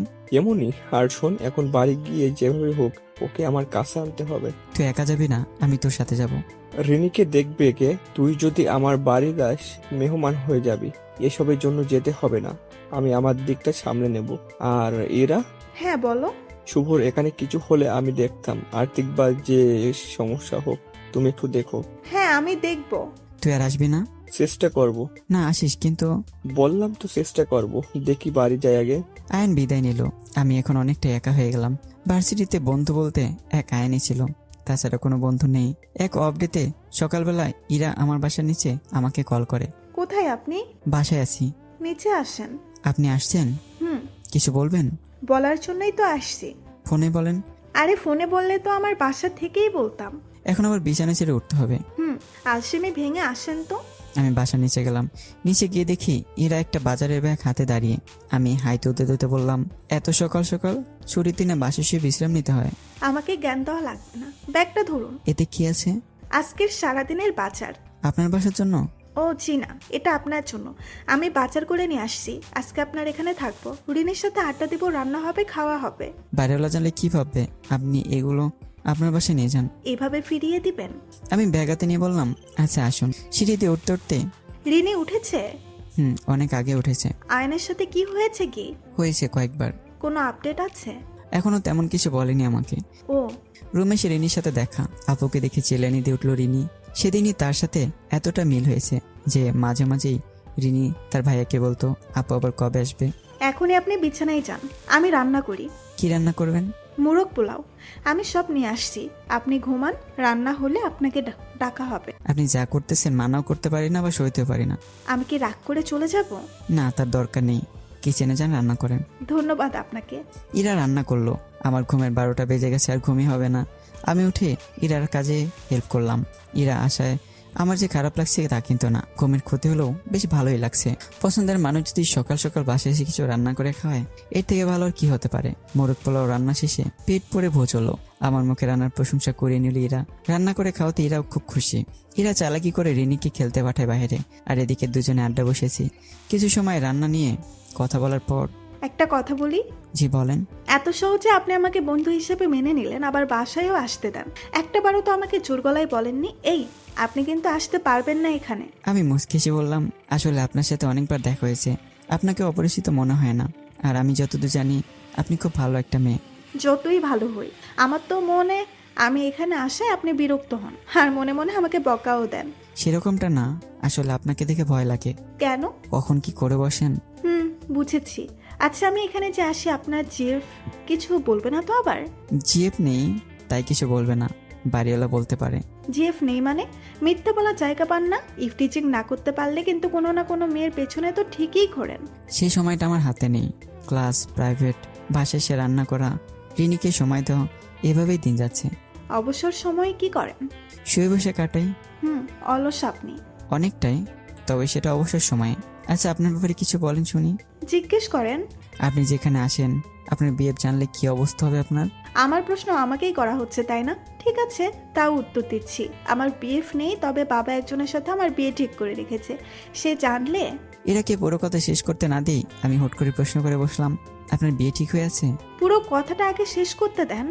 বলেন। কোথায় যেন ছিলাম? সে জানলে? ও হ্যাঁ, সে জানলে কিছু হবে না, কারণ বিয়েটা ভেঙে গেছে। কি কারণে? আমার দুটো কিডনি ড্যামেজ হয়ে গেছিল, এতে বিয়েটা আপনা আপনি ভেঙে যায়। ও, আপনি কাউকে পছন্দ করেন না? না, আমার ওরকম পছন্দ করার সময় নেই। এমনি একজনকে পছন্দ করে কি করব? আপনি কাউকে পছন্দ করেন? যাকে দেখি তাকেই পছন্দ হয়। ভার্সিটির নতুন বর্ষের ছাত্রীগুলো আরো বেশি সুন্দরী। এরা চোখ বড় বড় করে আমার দিকে তাকিয়েছে। কি হলো? তোরে যে মায়েরগুলো দিয়েছে আমি খুব ভালো হয়েছে, আমি এসে রান্না করে খাওয়াবো। তোর শরীর ভালো থাকবে, সাথে তোর চোখও। সেই চোখ দিয়ে তুই অন্য মেয়েকে দেখবি। আপনি খেপলেন কেন? তুই দেখবি কেন? ভালো লাগে। শুভ উষ্টা দিয়ে কিন্তু চাপা ভেঙে দিব। তুই আবার বলিস ভালো লাগে? দেখা যাবে না। না, আপনাকে যে দেখছি। আমি বন্ধু, দেখতেই পারিস। ঠিক আছে। ক্লাসে গেলে মাথা নিচের দিকে দিয়ে যাবি, বাসায় ফেরার সময়ও মাথা নিচের দিকে দিয়ে থাকবি। চেষ্টা করব। চেষ্টা করব মানে কি? আমি তো তোর ভালোর জন্যই বলছি। যেটা বললেন সেটাই করব। হ্যাঁ, বন্ধুর কথা শুনবি। আমি কখনো তোকে খারাপ পরামর্শ দিব না, বুঝলি? বুঝলাম। কি বুঝলি? কোনো মেয়ের দিকে তাকালে আমার অবস্থা খারাপ হবে। এক লাইন বেশি বুঝে ফেলেছিস। কথা বলতে বলতে দুজনে আপনি থেকে তুইতে চলে যায়। তারপর থেকে বন্ধুত্বটা আরো গাঢ় করতে থাকে। সম্পর্কটাতে দুজনেই অবদান 50-50। কেয়ার আর ভালোবাসা একদম পরিপূর্ণ। দুজন দুজনকে ভালোবাসলেও প্রকাশ শুধু বন্ধুত্বে ভালোবাসার মধ্যেই থাকে। এদিকে আয়ান বিয়ে করে ফেলেছে, সে আর ভার্সিটিতে ফিরবে না। আয়ান মাঝে মাঝে ফোন করে আমাদের খোঁজ খবর নেয়। একদিন ভার্সিটিতে। তোর মন খারাপ? কই না। আমাকে সামনে আসতে দেখলে তো মুস্কি হাসিস, আজ মুখে হাসি কই? এই যে হাসলাম তো। থাক, জোর করে হাসতে হবে না। কি কারণে মন খারাপ আমাকে বল। সত্যি মন খারাপ নেই। তার মানে তুই বলবি না? কোনো কারণ থাকলে তো বলবো। ঠিক আছে, চল বাসায় যাই। আসলে সত্যি আমার মন অনেক খারাপ। বাড়ি ভাড়াটা এখনো দেইনি। বাড়িওয়ালা প্রায় দিন সকালে কথা শোনায়, আর দেখা হলে তো আছেই। আমার এ মাসে টিউশনির টাকা ওঠেনি, খরচ চালাতে হিমশিম খাচ্ছি। আমি বাসায় এসে অসুস্থ হয়ে যাই, হঠাৎ করে জ্বর চলে আসে। আমি রিনিকে জলপটি দিতে বলে রিনি চেষ্টা করে জলপটি দেওয়ার, খুব জ্বর ওঠায় চোখ খুলতে পারছিলাম না। রিনি জলপটি দিয়ে যাচ্ছে, হঠাৎ বিছানার উপর রাখা আমার ফোনটা বেজে ওঠে। আমি ফোনের শব্দটা শুনতে পাচ্ছিলাম না। রিনি ফোনটা রিসিভ করলো। হ্যালো, কে? রিনি, আমি তোমার ইরা আপু। ও আপু? তোমার ভাই কই? ভাইয়া তো ছুঁয়ে আছে। আজ টিউশনিতে যায়নি? না, ভাইয়ার খুব জ্বর উঠছে, উঠতে পারছে না। কি বলো? হ্যাঁ, আমি কপালে পানি দিয়ে দিচ্ছি। ওষুধ খাইয়েছ? হয়তো ওষুধ নেই, ভাইয়া উঠে নিয়ে আসবে। তুমি পানি দিতে থাকো, আমি এক্ষুনি আসতেছি। ইরা দেরি করলো না। সে বুঝতে পারলো রিনি আমার খেয়াল রাখতে পারবে না। ইরা দ্রুত রেডি হচ্ছে আর বলছে, শয়তানটারে বললো কি হয়েছে বল। কোনো কথার উত্তর দিল না। আমাকে বলা যেত না যে শরীর খারাপ? না বলবে না, সবকিছু লুকাবে। দাঁড়া, আগে যাই তোর কাছে, তোর লোকান আমি বের করছি। এসবই বলছিল একা একা। এরা বাসা থেকে বেরিয়ে ফার্মেসি থেকে ওষুধ নিল। তারপর সোজা আমার বাসায় এসে দেখে রিনি আমার পাশে বসেই আমাকে জলপট্টি দিচ্ছে। আমার এমন অবস্থা দেখে ইরা চোখে পানি চলে আসছে।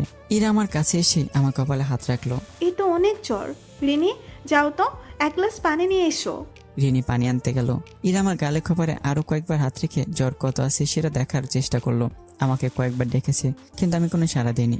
এরা আবার নিজে থেকে এক বালতি পানি এনে ঢালতে লাগলো। তারপর আমি চোখ খুললাম, সাথে সাথেই ওষুধ খাইয়ে দিল আমাকে। আমি বিছানায় শুয়েছি, পাশে বিছানার উপর বসে আমার দিকে তাকিয়েছি ইরা। এরা বারবার আমার কপালে হাত রেখে জ্বর পরোক্ষ করে দেখছে। যে দেখলো জ্বর একটু কমের দিকে, তখনই এই আমার দিকে তাকাও। তুই আমাকে তখন বললি না কেন যে তোর শরীর খারাপ? বাসায় এসে খারাপ হয়েছে। একটা চট দিব, তোরে তো দেখেই বোঝা যাচ্ছিল অনেক জ্বর। রাস্তায় যদি কিছু একটা হয়ে যেত আমাকে বললে তো বাসায় পৌঁছে দিতাম। রাস্তায় তো কিছু হয়নি। যদি হতো তখন? বাসায় এসে এমন হয়েছে। জ্বর হয়েছে তাও তুই ট্যারামি করবি, তাই না? এটাই তো সত্যি। তাহলে ভার্সিটিতে অমন দেখলাম কেন?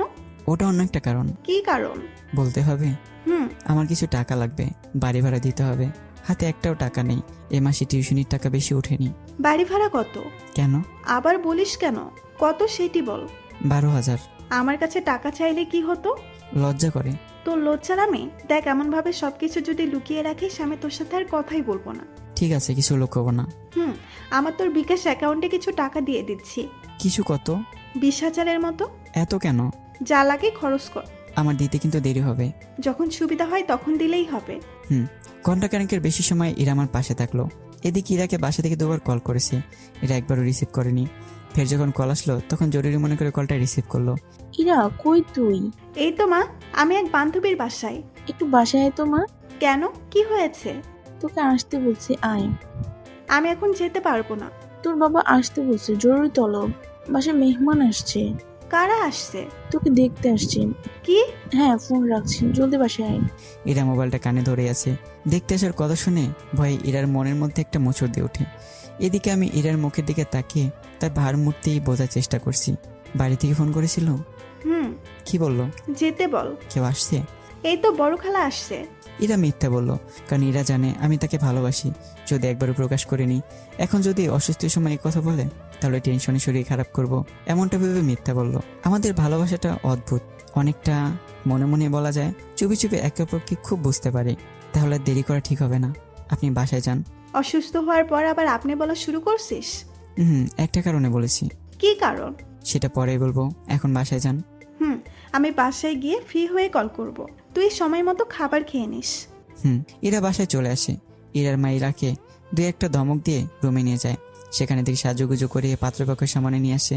পাত্রের সাথে বাবা মা আর একটা মামা আসছে। ইরার সম্পর্কে তার সবকিছু জানলো, আর পাত্র সম্পর্কে ইরার পরিবার সবকিছু শুনলো। কথাবার্তায় দুপক্ষের বেশ ভালো লেগে যায়। পরিবারের বড়রা ইরা আর সেই ছেলেটাকে আলাদা করে কথা বলার সুযোগ দেয়। ইরা ছেলেটাকে নিয়ে ছাদ এসেছে। আমি রুশো। ইরা, আপনার কি কোনো কারণে মন খারাপ? কই না তো। একদম চুপচাপ লাগছি। আপনাকে কিন্তু খুব পছন্দ হয়েছি। ইরা চুপ। আমি কিছু বলি, তারপর আপনি আপনার মতামতটা আমাকে জানিয়ে দিন। কিছু বলতে হবে না। তাহলে কি ধরে নেব আপনি আপনারও পছন্দ হয়েছে? অনেকটাই, কারণ বাবার কথার বাইরে আমি কিছুই করতে পারবো না। ও আচ্ছা চলুন এখন নিচে যাই। ঠিক আছে। ইরার এমন রাজি হওয়ার পেছনে কারণ তার বাবাই। মেয়েটা বাবাকে ছাড়া কিছু বোঝে না। তার অসুস্থতার সময় তার বাবাই সবসময় পাশে ছিল, আর উনি বেশি উতলা ছিলেন। ইরা বাসায় আসার পর তার বাবার সাথে একবার দেখা হয়। তখন উনি বলে দেন, ছেলেটাকে আমি অনেক আগে থেকেই চিনি, অনেক নম্র ভদ্র। এই যুগে এমন ছেলে পাওয়া কঠিন, আর তাদের পরিবারটাও অনেক ভালো। আশা করি তোমারও পছন্দ হবে। ইরা এই শেষের লাইনের কথায় বুঝে যায় বাবা তাকে এই সম্বন্ধে রাজি হতে বলেছে, সেটা ইরার পছন্দ হোক বা না হোক। তাই ইরা ছাদে সেই ছেলেকে নিজের ব্যাপারে কিছু বলতে দেয়নি। বাসা থেকে রুশো আর তার পরিবার চলে যাওয়ার পর ইরা রুমে এসে মন খারাপ করে শুয়ে থাকে। সে এখন প্রচন্ড হতাশ। আমাকে এখনো ভালোবাসার কথাটা জানায়নি। বাবাকে যদি আমার ব্যাপারে বলে উনি কিছুতে এটা মেনে নেবে না, কারণ আমার বাড়ি গাড়ি পরিবার কিছুই নেই। ইরা এসব ভাবতে ভাবতে ফোনটা হাতে নিয়ে আমাকে কল করলো। এবার আমি ফোন রিসিভ করতেই, এখন কেমন আছো? ভালো। শুয়ে আছো? না, একটু ছাদে আসছি। তার মানে একটু সুস্থ? ভালোই লাগছে এখন। সাথে কোনো যুবতী মানে অবিবাহিত মনে হয়, এমন কোনো মেয়ে আছে? না, নেই। আশেপাশের সাতগুলোতে আছে? অনেকে আছে। রুমে যা। কেন? আমি যেতে বলছি, যা। ঠিক আছে। 5 মিনিট পর কল করছি। এরা ফোন রেখে কান্না করতে লাগলো। যে মানুষটা তার হবে না তাকে এখন সে কড়া শাসন করছে। 5 মিনিট হওয়ার অনেক আগেই এরা কল করলো। আমি তখনও রুমে যাইনি। হ্যাঁ বলেন। কোথায় এখন? রুমে আছি। আবার সাথে যা। রুমে তো যেতে বললেন। আমি আবার সাথে যেতে বলেছি। ঠিক আছে যাচ্ছি। ফোন লাইনে রাখা অবস্থায় আমি আবার ছাদে গেলাম। আসছি। আশেপাশে তাকিয়ে দেখো তো কোনো মেয়েকে পছন্দ হয় কিনা। কেন? আমি দেখতে বলছি, দেখো। না, আমি তাদের কাউকে ভাবে দেখি না, আর দেখবো না। কেন দেখবো? একজনকে পছন্দ করো, তোমার সাথে বিয়ে দেওয়া হবে। আরে না, কি যে বলেন। আমি যা বলছি তাই কর। হঠাৎ এমন করছেন কেন? জানি না। আমি বুঝতে পেরেছি। কি বুঝেছো? পাত্র পছন্দ হয়েছে কি? আমার কথা শুনে এরা চমকে গেল। তারপর চোখ বন্ধ করে বলল, তুমি জানলে কিভাবে? ফোনে যে কথা বলছিলেন তখনই বুঝতে পেরেছি, আর একটু একটু শোনাও যাচ্ছিল। যাই হোক, পাত্র পছন্দ হয়েছে। সেটা তোমার জানতে হবে না। ওনার নাম কি? বলবো না। অনেক নামি দামি পরিবারের, তাই না? এসব কথা রাখো। আচ্ছা। এদিকে আমার চোখের জল হাজির। এখন তো জ্বর অনেকটাই কম, তাই না? অনেকটাই কম। হাঁটতে পারবে? হ্যাঁ, পারবো। আমার বাসার সামনে আসো। কেন? এত প্রশ্ন করবা না। সন্ধ্যা হয়ে গেছে, এখন যেতে আসতে অনেক রাত হবে। রিনি রুমে একা ভয় পায়। তাহলে রাত করেই আসো, ওকে ঘুম পাড়িয়ে তারপর। যেতেই হবে? হুম। রাখি এখন। না, এমনি থাকো। দুজন প্রায় 10 মিনিটের মতো চুপ। কিছু বলছে না যে? এখন রাখি, পরে কথা বলবো। আমি না বলা পর্যন্ত 1 সেকেন্ডের জন্য ফোন কাটা যাবে না। ঠিক আছে। কিছু বলো। যারা আসছিল সবাই আপনাকে পছন্দ করেছে, তাই না? হুম। হঠাৎ ইরার মোবাইলে অচেনা নাম্বার থেকে কল আসলো। বেশ কয়েকবার আসলো। ইরা আমাকে বলল, কে যেন কল দিচ্ছে, কাটো তো। আচ্ছা। ইরা অচেনা নাম্বার থেকে আসা কলটা রিসিভ করলো। সালাম দিয়ে বলল, কে বলছেন? আমি রুশু। ও, কি করছেন? রুমে বসে আছি, ফোন ওয়েটিংয়ে ছিল। কথা বলছিলেন কোথাও? হ্যাঁ, একটা ফ্রেন্ডের সাথে কথা বলছিলাম। একটা কথা বলার জন্য কল করছিলাম। জি বলেন। আপনার কি কোনো close friend, I mean BF যাকে বলি, আপনার কি আছে? না, নেই। যাক, বাঁচা গেল। কেন?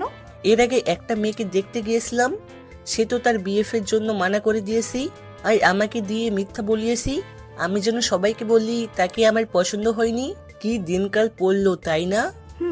আপনি কি এমন? কেমন? এই যে ছোট ছোট করে কথা বলেন, নিজ থেকে কিছু বলতে চান না। মা তাই বললো, আর এটা বললো এমন মেয়ের বুদ্ধি বেশি হয়। কথা বলতে বলতে ঘন্টা পার হয়ে গেল। আমি কি মনে করে যেন ইরার নাম্বারে কল করলাম। বারবার কল ওয়েটিং দেখাচ্ছিল। এদিকে ইরা রুশুকে বলতে পারছে না ফোন রাখতে। ওদিকে আমি ধরে নিয়েছি হয়তো হবুবরের সাথে কথা বলছে। আমি ফোন করলাম না। এদিকে ইরা রুশুর কথা যেন শেষই হচ্ছে না। ইরা শেষ করতে চাইলেও রুশো থামছে না। ইরার ব্যাপারে জিজ্ঞেস করেই যাচ্ছে। ইরা একসময় বিরক্ত হয়ে বলল, একদিনে কি সব জানতে হবে? সরি, অনেক জেনে ফেলেছি। ঠিক আছে, রাখুন। ইরা নিজে কল কেটে দিল। তারপর ফোন করলো আমাকে। আমি ইরার কল রিসিভ করলাম না। ফোনটা সাইলেন্ট করে পাশে রেখে দিলাম। এদিকে ইরা একের পর এক কল দিয়েই যাচ্ছে। আমি যখন একবারও ফোন তুললাম না, তখন ইরা বুঝতে বাকি রইল না যে আমি অভিমান করেছি। আমি মুখ ফুটে এইসব রাগ অভিমানের কথা কখনো বলিনি ইরাকে, আর ইরা সেটা ভালোভাবেই জানে। তাই আমার সাথে কথা বলার জন্য একটা উপায় বের করলো।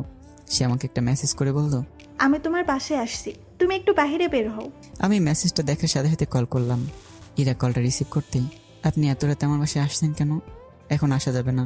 আস্তে আস্তে, তুমি থামো। আমি তোমার বাসায় যাচ্ছি না। আমার ফোন রিসিভ করছিলে না কেন সেটা বলো। আমি ঘুমিয়েছিলাম। ঘুমের মানুষ আবার আমার মেসেজ দেখলো কিভাবে? আমার তখন এমনি ঘুম ভেঙে গিয়েছিল। মিথ্যা কথা কেন বলো? মিথ্যে না। এই, তুমি কিন্তু মিথ্যা বলো না আমার জানা মতে। জেগেছিলাম। তাহলে কল রিসিভ করছিলে না কেন? একটু রাগ হয়েছিল। কেন? অনেক ট্রাই করার পরেও আপনার কল বারবার ওয়েটিং ছিল। আমি আমার হবু বরের সাথে কথা বলছিলাম। ঠিক আছে, ঘুমান। আগে কথা বলবো, তারপর ঘুমাবো। আমার ঘুম পাচ্ছে। যতই ঘুম পাক, কথা বলবো। আপনার ইচ্ছে হলে আপনি আপনার ওনাকে কল করেন। আমি একটা কথা বলি তোমাকে। বলেন। আমার মনে হচ্ছে কোনো কারণে তুমি আমার হবু বরের উপরে রেগে আছো। ব্যাপারটা কি? কি যে বলেন, আমি ওনাকে চিনি না। অনেক সময় অচেনা মানুষের উপর আপনা আপনি রাগ চলে আসে কিছু কারণে। আমার হয়নি। আমি জানি হয়েছে কিনা। রাগ হয়েছো কেন বলো? ঘুমান আপনি। আমাকে রাগিও না, খারাপ হবে তোমার। কি বলবো আর, ঘুম পাচ্ছে তো। আচ্ছা, আর কথা আড়ালে রেখে লাভ নেই। একটা সত্যি কথা বলো তো। কি? আমাকে ভালোবাসো? আমি চুপ হয়ে আছি। হ্যাঁ না কিছু একটা বলো। না। এবার ঘুমাতে পারো। ফোনের লাইনটি ইরাই কেটে দিল। ইরা জানে যে আমি তাকে ভালোবাসি। তার মুখ থেকে শুনতে চেয়েছিলাম, কিন্তু আমি সেটা আড়ালে রাখলাম। এদিকে আমার কান্নাকাটির ভাব চলে আসছে। ইরাকে যে মনের কথাগুলো বলবো এমন পরিস্থিতিও নেই। শুধু শুধু কথাটা বলে কষ্ট বেড়ে যাবে। এসব কথা ভাবতে ভাবতে আমি ঘুমিয়ে যাই। পরদিন সকালবেলা ভার্সিটিতে আমি যাওয়ার আগে ইরা আমার বাসায় এসে হাজির। ভার্সিটি যাবেন না? না, ভেতরে যাব। আমি ভার্সিটিতে যাব। তোমার যাওয়া লাগবে না, ভেতরে চলো, কথা আছে। খুব দরকারি? খুব, চলো। রিনিকে বাইরে পাঠিয়ে দুজন চুপচাপ বসে আছি বিছানায়। আমার বিয়ে অনেকটাই ঠিক। ভালো। বাবার কথার উপর কথা বলতে পারবো না, তাই এখন মানা করতে পারবো না। মানা করবেন কি জন্য? খুব ভালো প্রশ্ন করেছো। ইরা এগিয়ে আমার কাছে আসলো, আমার হাত নিয়ে নিজের দুগালের মধ্যে মুষ্টিবদ্ধ করে বলল, আমাকে ভালোবাসো? আমি কিছু বললাম না। এখন কিছু না বললে সারা জীবন আফসোস করতে হবে। আমি তবুও চুপ। আবারও বলছি, এটাই শেষবার। আমাকে ভালোবাসো? আপনি তো জানেনই। আমি কিছু জানি না, মুখে বলতে হবে। হুম, কি ভালোবাসি। কবে থেকে ভালোবাসো সেটা শুনতে চাই না, তবে ভালোবাসা লুকিয়ে রেখেছিলে কেন? আমি আর আমার অবস্থা তো জানেন, এটা আপনাকে জানানো বেমানান। বেশি বড় বড় কথা বলো। আমি এটা হাইড রাখতে চেয়েছি, আর এখনও রাখছি। কেন? প্রকাশ করে কি করব? একবার প্রকাশ করেই দেখতে। আপনি বুঝতেছেন না, এটা সম্ভব না। কেন? আপনি মানতেন না। কে বলেছে? আমি বুঝি, আর আপনি আর কই, আর আমি বা কই। তুমি যে আমাকে ভালোবাসো সেটা আমি বুঝতে পেরেছি, আমি যে তোমাকে ভালোবাসি সেটা তুমি বুঝতে পারোনি। আপনি আমাকে ভালোবাসেন? বুঝতে পারোনি? না, একবারও মনে হয়নি? আমি মনে করেছি বন্ধুর মতো ভালোবাসেন, এর বেশি কিছু না। তার থেকে বেশি কিছু ভাবি, কথাটা এখন প্রকাশ করতাম না, আমার হাতে বেশি সময় নেই। কেন? তুমি বোঝো না তাই না, আমি বাবার কথার অবাধ্য হব না, কিন্তু তোমার জন্য হতেই হবে। চলো পালিয়ে যাই। না, কেন? এটা ঠিক হবে না। আমার জন্য কয়েকটা মানুষের সাথে তোমার সম্পর্ক ছিন্ন হবে, আর সেটা কখনোই ঠিক হবে না। ভেবে দেখো, আমাকে ছাড়া থাকতে পারবে? পারবো না কেন? কষ্ট হলেও পারবো। আর আমাকে এত গুরুত্ব দিচ্ছেন কেন? জানি না, বারবার সেটা চলে আসছে। আচ্ছা, তুমি গিয়ে বাবাকে বলতে পারবে আমাদের ব্যাপারটা? আমি বলতে চাই আর আমাকে পিটুনি দিক। মাইর দিবে তাই না? দিবেই তো। আমি এত কিছু জানি না, তুমি গিয়ে বাবাকে বলো। আপনি জানেন এটা সম্ভব না, তবুও বারবার বলছেন কেন? আপনার সাথে থাকতে চাই তাই। আপনাকে রাখার কোনো যোগ্যতা আমার নেই। একটা মাইর দিব, আমাকে রাখার জন্য আবার যোগ্যতা লাগবে নাকি? হ্যাঁ, আমার নিজে কিছু নেই তো। তবুও আমি তোমার কাছে থাকতে চাই। আমারও তো রাখার ইচ্ছে, কিন্তু এটা হবে না। আমি বলি কি, এটা নিয়ে আর কথা বাড়ানোর দরকার নেই। তার মানে তুমি এটা নিয়ে একটুও এগোতে চাও না? না। তাহলে আমার একটা কথা তোমাকে রাখতেই হবে। কি? আগে বলো, রাখবে? রাখবো। আমি ইনভাইট করলে তুমি আমার বিয়েতে যাবে? ঠিক আছে, যাব। কত বড় হারামি, আমার এই কথাই ঠিকই রাজি হলো, আগেরটা শুনলো না। আমি চুপ। এই যে আমি তোমার হাত আমার হাতের মধ্যে মুষ্টিবদ্ধ করে রেখেছি, তোমার কি ভালো লাগছে না? বেশ ভালো লাগছে। এভাবে সারা জীবন রাখার একটা ব্যবস্থা করো, তাহলেই তো হয়। আপনি পাগল হয়ে গেছেন। বারবার বলছি যে আমি আপনার বাবার সামনে দাঁড়াতেই পারবো না, এই কথা নিয়ে উনি কি দেখে আমার হাতে তুলে দেবেন? আর আপনি নিজেও জানেন রুশ ও তার পরিবার অনেক ভালো, সেখানে আপনি ভালো থাকবেন। তুমি ভালো রাখতে পারবে না? দেখেন, আমি জানি না সামনে কত দিয়ে যেতে পারবো, আমার পেশা কি হবে, মাসে কত টাকা আয় করতে পারবো। এখন আপনার যা খরচ তাতে আমার 2 মাস চলবে। আমার বেশি খরচ লাগে না তো। হ্যাঁ, আমি আপনাকে ভালোই চিনি। প্রতিদিন নতুন কিছু পরে আসেন, মাঝে মাঝে শপিং করে এসে আমাকে বলেন। আচ্ছা, তোমার টাকা অনুযায়ী আমি পোশাক নিব, পারলে বছরে একটাইতে নিব, তবু আমাকে রেখে দাও। এখন এসব আবেগে বলতেছেন? না শোনো, সিরিয়াসলি বলছি, তুমি যদি একসাথে কিছু একটা করতে পারি তাহলে কিন্তু ভালোই হবে। প্রথম কথাটুকু আমি শুনলাম, তারপর আর কিছু না শুনেই ইরার দিকে এক দৃষ্টিতে তাকিয়ে থাকলাম। মেয়েটা প্রাণপণ চেষ্টা করছে আমার কাছে থাকার। ইরাও দেখলো আমি তার কথা শোনায় অমনোযোগী। ইরা দিল এক ধমক। এই, হ্যাঁ বলেন। আমার দিকে তাকিয়ে কি দেখো? শুনতেছি। কি বলেছি বলো তো? কি যে বললা? ওই যে আমরা। আমার কথার কোনো দাম নেই তাই না? না, এই যে শোনো, আমি আসলে। বুঝেছি, বলতে হবে না, আমি চলে যাচ্ছি। আমি জ্ঞান জ্ঞান প্যান প্যান শুনতে হবে না। আমি আসলে তোমাকে দেখছিলাম। ইরার রাগ একটু কমলো। কি দেখছিলে? তোমাকে দেখছিলাম। কেন? জানি না। মনটা চাই একটা উষ্টা দিই। কাজের কথা না বলে উনি এখন আমাকে দেখছেন। এখনো উঠো, বাবাকে গিয়ে এক্ষুনি আমাদের ব্যাপারে সব বলবা। আমি পারবো না। তাহলে আমাকে দেখিস কেন? চোখ বন্ধ করে থাক। আমি অন্যদিকে মুখ ঘুরালাম। দেখ, আবার অন্যদিকে তাকিয়ে থাকে। দেখতে তো মানা করলে। তুই কিন্তু আমার রাগ উঠিয়ে দিচ্ছিস কুত্তা। অনেক রাগ হচ্ছে। চলো বাইরে, রুমি কিছু বললে তোমার রাগ হবে আরো বেশি। ভালো একটা পরিবেশে নিয়ে গেলে বোঝাতে সুবিধা হবে। এখন যাবো না। চলো তো। আমি ইরাকে জোর করে বাইরে নিয়ে আসি। বাসা থেকে একটু দূরে নিরিবিলি একটা জায়গা আছে। বিকেলের দিকে সবাই এখানে ভিড় করে। এখন সকাল হয়, জায়গাটা একদম জনশূন্য। দুজনে গিয়ে একটা গাছের নিচে বসলাম। আমাদের সামনে ছোট্ট একটা খাল, খালের ওপারেই আবার রাস্তা। ওপাশে রাস্তা থেকে এই পাশটা ভালোভাবে দৃশ্যমান। কিছুক্ষণ চুপ থেকে আমরা কথা বলতে শুরু করলাম। বিয়ের পর কোথায় হানিমুনে যাবে? তুমি বলো কোথায় যাবে। মজা করো না, বলো। মজা কেন করব, তুমি বলো কোথায় যাবে। আমি কি তোমায় বিয়ে করছি? তুমি বাবাকে গিয়ে বলবা আর আমাদের বিয়ে হয়ে যাবে। এতটা সহজ যদি হতো অনেক আগে বলতাম। কঠিন হলেও বলতে হবে। কি কঠিন মনে হয়? হ্যাঁ বলবো। হ্যাঁ বলো। তোমার দায়িত্বটা নিতে পারবো না। আবার সেই একই কথা। এটা ফয়সালা আগে করেই ধরলাম তোমার বেতন 8,000 টাকায়, এর মধ্যে যা হবে আমি তাই নিব। এত কষ্টে তুমি থাকতে পারবে না। পারবো। কি পারবে আর কি পারবে না এটা আমার জানা আছে। এখন বলো কোথায় যাবে? যার সাথে বিয়ে হবে সে যেখানে যেতে বলবে সেখানেই যাব। বিয়ের পর আমার সাথে যোগাযোগ রেখো। কেন রাখবো?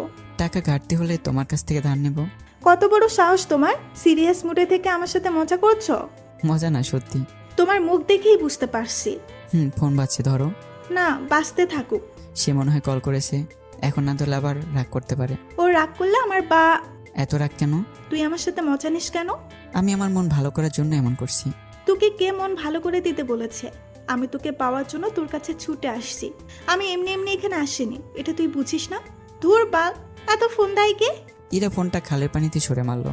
ইরার কাণ্ড দেখে আমি ভয় পেয়ে গেলাম। ইরা চুপ। আমি প্রশ্ন করার সাহস পাচ্ছিলাম না। ঠিক আছে, আপনি যেটা চাচ্ছেন সেটাই হবে। আমি উঠছি এখন। আপনার সব কথা মেনে নেওয়ার চেষ্টা করব। আর আপনার সাথে আমার যোগাযোগ একদম বন্ধ। আমার কিছুই আপনার কাছে থাকবে না। এভাবে চলে যেও না। তো কিভাবে যাব? তোর মতো মানুষ আমার জীবনে দরকার নেই। ব্যাস, কথাটা বলে দেরি করলো না। আমাকে রেখে ইরা তার বাসার দিকে রওনা হলো। আমি গুটি শুটে পায়ে হেঁটে আমার রুমে এসে শুয়ে পড়লাম আর ভাবতে থাকলাম ইরার কথাগুলো। তুমি তো বোঝো না আমি কেন তোমাকে ফিরে দিই। আমার কষ্টটা দ্বিগুণ হলেও তোমাকে কাছে রাখবো না। ভালোবাসলে যে কাছে রাখতে হবে এর কোনো মানে নেই। নতুন মানুষকে নিয়ে বাঁচতে সুখপ্রিয়। আমি বিড়বিড় করে কথা বলছিলাম আর চোখের পানি করে ফেলছিলাম। সেদিন থেকে আমার ভার্সিটি যাওয়া বন্ধ হয়ে গেল। সারাদিন রুমে শুয়ে থাকা, টিউশনের সময় হলে টিউশনে যাওয়া, আবার ফিরে শুয়ে রুমে শুয়ে থাকা। রিনির সাথে ইদানিং কম কথা বলেছি আমি। দিনের মধ্যে বাড়িওয়ালার মেয়ে রিনির সাথে খেলতে আসে। মেয়েটি যখন দরজায় এসে কলিং বেল বাজায় আমি শোয়া থেকে উঠে দাঁড়াই। রিনির দরজা খোলার দৃশ্যটা দেখে আমি আর ভাবি হয়তো ইরা দরজার ওপাশে এসে দাঁড়িয়ে আছে দারুণ কোনো খবর নিয়ে। কিন্তু না, রিনি দরজা খুলতে বাড়িওয়ালার মেয়েকে চোখে পড়ে। আমি মন খারাপ করে বিছানায় এসে শুয়ে থাকি। মাঝে মাঝে ফোনটা হাতে নিয়ে ইরার নাম্বারে কল করি। আমি জানি ফোনটা খালের পানিতে, তবুও কল দিতে কেমন যেন ভালো লাগে। দেখতে দেখতে সপ্তাহখানি পার হলো। এর মধ্যে আমার আর ইরার মধ্যে কোনো যোগাযোগ হলো না। আমি রুমে থাকতে পারছি না। ইরাকে দেখার জন্য আমার মন উতলা হয়ে উঠেছে। কোনো কিছুতে আমার মন বসছে না। একদিন সকাল সকাল আমি বাসা থেকে বের হয়ে উদ্দেশ্য ইরাকে দেখতে যাওয়া। আমি ইরার বাসায় গিয়ে দাঁড়ালাম। এত সকাল ইরা ঘুম থেকে ওঠেনি, আমি সেটা ভালো করেই জানি। বাসার সামনে রাস্তাটার ওপাশে আমি দাঁড়িয়ে থাকি। মাঝে মাঝে ইরা বেলকনিতে তাকায় আর বাসার গেটের দিকেও। ঘন্টাখানেক দাঁড়িয়ে থাকার পর অবশেষে ইরা দেখা মিলল। ইরা তার রুমের বেলকনিতে এসে একটা ছেলের সাথে চা খাচ্ছে আর হাসাহাসি করছে। আমি এমন দৃশ্য দেখে মুচকি একটা হাসি দিলাম। ইরা যে বেশ ভালোই আছে সেটা দেখেই বোঝা যাচ্ছে। আমি শুধু শুধু মিশে চিন্তা করছি ইরার জন্য। যাক, বিয়েটা তাহলে হয়েছে। আমাকে দাওয়াত দেওয়ার কথা ছিল, সেটাও দেয়নি। থাক, না দিল। দেখো এখন সে কত ভালোভাবে আছে। আমার কাছে থাকলে টেনশন করতে করতে জীবন পার হয়ে যেত। খুব ভালো লাগছে দুজনকে। আমি একা একা কথাগুলো বলছি আর বেলকনিতে তাকিয়ে আছি। ওদিক থেকে ইরার চোখ হঠাৎ করে আমাকে দেখতে পায়। ইরা দেখে আমি তার দিকে তাকিয়ে হাত বের করে হাসছি। বেলকনি থেকে ইরা বলল, ওই দাঁড়ান, ওখানে আসছি। ইরা নিচে নেমে আমার কাছে আসে আর সেটা খুবই দ্রুত। কেমন আছেন? জি ভালো, আপনি কেমন আছেন? আলহামদুলিল্লাহ ভালো। এভাবে বরের সামনে দিয়ে কারোর সাথে দেখা করতে যাবেন না, সে সন্দেহ করবে। কে সন্দেহ করবে বললেন? আপনার বর। আমার বরকে কই দেখছেন? ওই যে বারান্দা দাঁড়িয়ে চা খেলেন দুজন, আপনাদের খুব সুন্দর মানিয়েছে। এই চুপ, ওটা আমার আপন মামাতো ভাই। আমার এখনো বিয়ে হয়নি, কথাবার্তা চলছে। ও, আমি ভাবছি যে ছিছি। এইদিকে কই আসছিলেন? এই একটু সামনে। সামনে কোথায়? সামনে ওই যে ওখানে। ওখানে কি? ডিটারজেন্ট নিতে আসছিলাম। আপনার বাসার পাশে কি দোকান নেই? আছে, সেখানে ফুরিয়ে গেছে। ওখানে তো অনেক দোকান আছে, সবারটাই ফুরিয়ে গেছে। তো এই দোকান থেকে নিয়েছেন? হাতে তো ডিটারজেন্ট নেই। আপনাকে দেখতে আসছিলাম। এখন সত্য কথা বেরিয়েছে, ভেতরে আসুন। এই না না, বাসায় কাজ আছে আমার। ভেতরে আসতে বলেছি। গিয়ে কি করব? আগে আসতে বলেছি, আসুন। আপনার বাবা মা দেখলে? ওনারা বাসায় নেই। তাহলে আপনার ভাই? ও একটু আগে আসছে এখানে, এখনই চলে যাবে। ও, তো আসুন। গিয়ে কি হবে? নিজে মুখেই তো বললেন দেখতে আসছেন। দেখা হয়ে গেছে। না হয়নি, অনেকদিন দুজন কথা বলি না, আসো একসাথে বসে কথা বলবো। যেতে হবে? ভয় লাগছে? ভয় লজ্জা দুটোই পাচ্ছি। ভালোবাসার মানুষটিকে দেখতে আসছে, এখন সে তোমার সামনে, সে যা বলে তাই করো, এগুলো ভুলে যাও। তবু মায়ের শুরু করলে তার আমি ঠিক হয়ে যাবে। না, যাব না। ভেতরে যেতে যেতে। রিনি কেমন আছে? ভালোই আছে। আমার কথা বলে? হ্যাঁ বলে। কি বলে? আপনি আমাদের বাসায় আসেন না কেন, কবে আসবেন এইসব বলে। তুমি তখন কি বলো? আমি বলি আপনি অনেক কাজে ব্যস্ত থাকেন। বাচ্চাদের মিথ্যা বলতে নেই। এরপর যদি আমার কথা বলে তো বলবা তুমি আমাকে ফিরিয়ে দিয়েছো, তাই আমি যাই না। এই কথা বলবো? মিথ্যা কেন বলবা? সত্যিটাই বলবা। দেখা যাক। সাইমন যদি কিছু জিজ্ঞাসা করে তো উত্তর দিবা, আর ক্লাসমেটের পরিচয় দিবা। সাইমনকে? ওই যে আমার সাথে দাঁড়িয়ে চা খাচ্ছিল আমার ভাই। হ্যাঁ ঠিক আছে। ভিতরে গিয়ে দেখা হলো সাইমনের সাথে। হীরা বলল, সাইমন ওনার সাথে পরিচয় হয়ে নেয়। উনি আমার ভালোবাসার মানুষ প্লাস ক্লাসমেট, নাম শুভ। হে ব্রাদার, আমি সাইমন। আমার গলা আটকে গেছে। এর একটু আগে কি বললো আর এখন কি করলো। জড়তা কাটিয়ে উঠতে আমি বেশ সময় নিলাম। এদিকে সাইমন কিছু বলতে যাবে ঠিক তখনই, আমি শুভ। গুড, পরিচয় হয়ে ভালো লাগলো। হ্যাঁ আমরাও। আমি প্রত্যেকটা কথায় আমতা আমতা করে শুরু করেছি। এরপর আমার তেমন কথা বলতে হয়নি। যা বলার সাইমনের ইরাই বলেছে। সাইমনের কাছে এসে চলে যায়। বাসায় এখন শুধু আমি আর ইরা। আচ্ছা আমিও যাইতে হলে? তুমি কেন যাবে? বাসায় রিনি একা। রান্না করে রেখে আসতো না? হুম। ও খেয়ে বসে থাকতে পারবে। তোমার এখন যেতে হবে না, একটু পরে যাও। আমি যাই থেকে কি করব? গল্প শোনাবো আমার হবু বরের। আমার শোনার ইচ্ছে নেই। না, শোনো একটু। হুম। আচ্ছা শোনাবো না। হ্যাঁ, আমরা দুজনেই সোফায় বসে গল্প করছিলাম। অনেকটা দূরত্ব বজায় রেখে একে অপরের দিকে তাকাচ্ছিলামও না। যে যার সামনের দিকে তাকিয়ে আছি। আরও কিছু সময় পার হওয়ার পর তাহলে আমি যাই। এত যাই যাই করো কেন? হ্যাঁ, আমার জীবন থেকে তো যাই যাই করতে করতে গেছো। এখন আবার একটু সময় কাটাচ্ছে তোমার সাথে, তাও এমন করছো? কি সমস্যা? আমি তো এখন আপনার আপন মানুষ না। থাপড়াইয়া তোর উকটি আমি সোজা করে দিব। এই, তুই আপন না হলেও তুই আমার ভালোবাসার মানুষ। আলাদা করে একটা টান থাকবেই। আমিও তো ভালোবাসি, তাই বলে আমি কি আপনাকে জোর করি? এখন আমি জোর করছি, তাতে তোর সমস্যা কোথায়? যদি আপনার বাবা এসে পড়ে তখন? বললাম তো সন্ধ্যায় আসবে, আর না আসলে কাল আসবে। ও, ইরাকে অবাক করে দিয়ে দূরত্ব কমিয়ে ইরার কাছাকাছি বসলাম। ইরার চোখ তো কপাল উঠে গেছে। ইরা বুঝতে পারলো আমি তাকে কিছু হয়তো বলবো বা এক্ষুনি কান্না করে দেব। ঠিক তাই করলাম। খুবই কান্না শুরু করলাম আর বললাম, আমি আপনাকে অনেক ভালোবাসি। আমি ইচ্ছে করে আপনাকে ফিরিয়ে দিইনি, সেটা তো আপনি বোঝেন। বুঝি। আমার মন যে কিছুই মানছে না। মন কি বলে? আপনাকে রেখে দিতে রেখে দাও। সামর্থ্য নেই। আমি হেল্প করব। আমি জানি করবেন, তবু আমার খুব ভয় হয় আপনার বাবা যা কিছু করে ফেলতে পারে। ইরা কিছু বলল না। কিছুক্ষণ চুপ থাকলো ইরা। আমি কান্না করেই যাচ্ছি। এরা থামাবে তো দূরে থাক, মনোযোগ দিয়ে কান্না করা দেখছি। প্রথমে দূরে বসেছিলে তখন কান্না করছিলে না, আর এখন এত কাছে এসে কান্না করছো কেন? আমি কিছু বললাম না। আমাকে লাগবে তোমার? তো নিয়ে যাও না কেন? পরে কিন্তু অনেক কষ্ট পাবে। আমি কি করব বলো, আমার হাতে কিছুই নেই। সেটাও বুঝি। আচ্ছা থামো, কান্না করো না। এরা এবার আমার দিকে ঘুরে বসলো। নিজের হাত দ্বারা আমার ঘাড় তার দিকে ঘুরিয়ে নিয়ে চোখের পানি মুছে দিল। কিছু খাবে? না। কিছু একটা তো খেতেই হবে, আমার বাসায় আসছো। কি খাওয়াবা? আইসক্রিম খাবা? এই সকালবেলা? ওটা খেতে আমাদের আর বেলা অবেলা নেই। খাবা নাকি তাই বলো। নিয়ে আসো। তুমি একটু বসো, আমি আসছি। এরা দৌড়ে তো রুমে চলে গেল। সেখানে ফ্রিজ খুলে 2টা আইসক্রিম নিয়ে জলদি ফিরলো। এই নাও। থ্যাঙ্কস। ইরা হাসলো। হাসছো কেন? তোমাকে আইসক্রিম দেওয়াতে ছোটবেলার কথা মনে পড়ে গেল। কোন কথা? ছোটবেলার আমি কান্নার পরে আমার বাবা আমাকে আইসক্রিম খেতে দিত, আর আজ তুমি কান্না করলে তারপর আমি তোমায় আইসক্রিম দিলাম। খাবো না। হারে রাগ করছো কেন? ছোটবেলার কথা মনে পড়লো তাই শেয়ার করলাম। উদাহরণ হিসেবে তো আমাকে ব্যবহার করলে।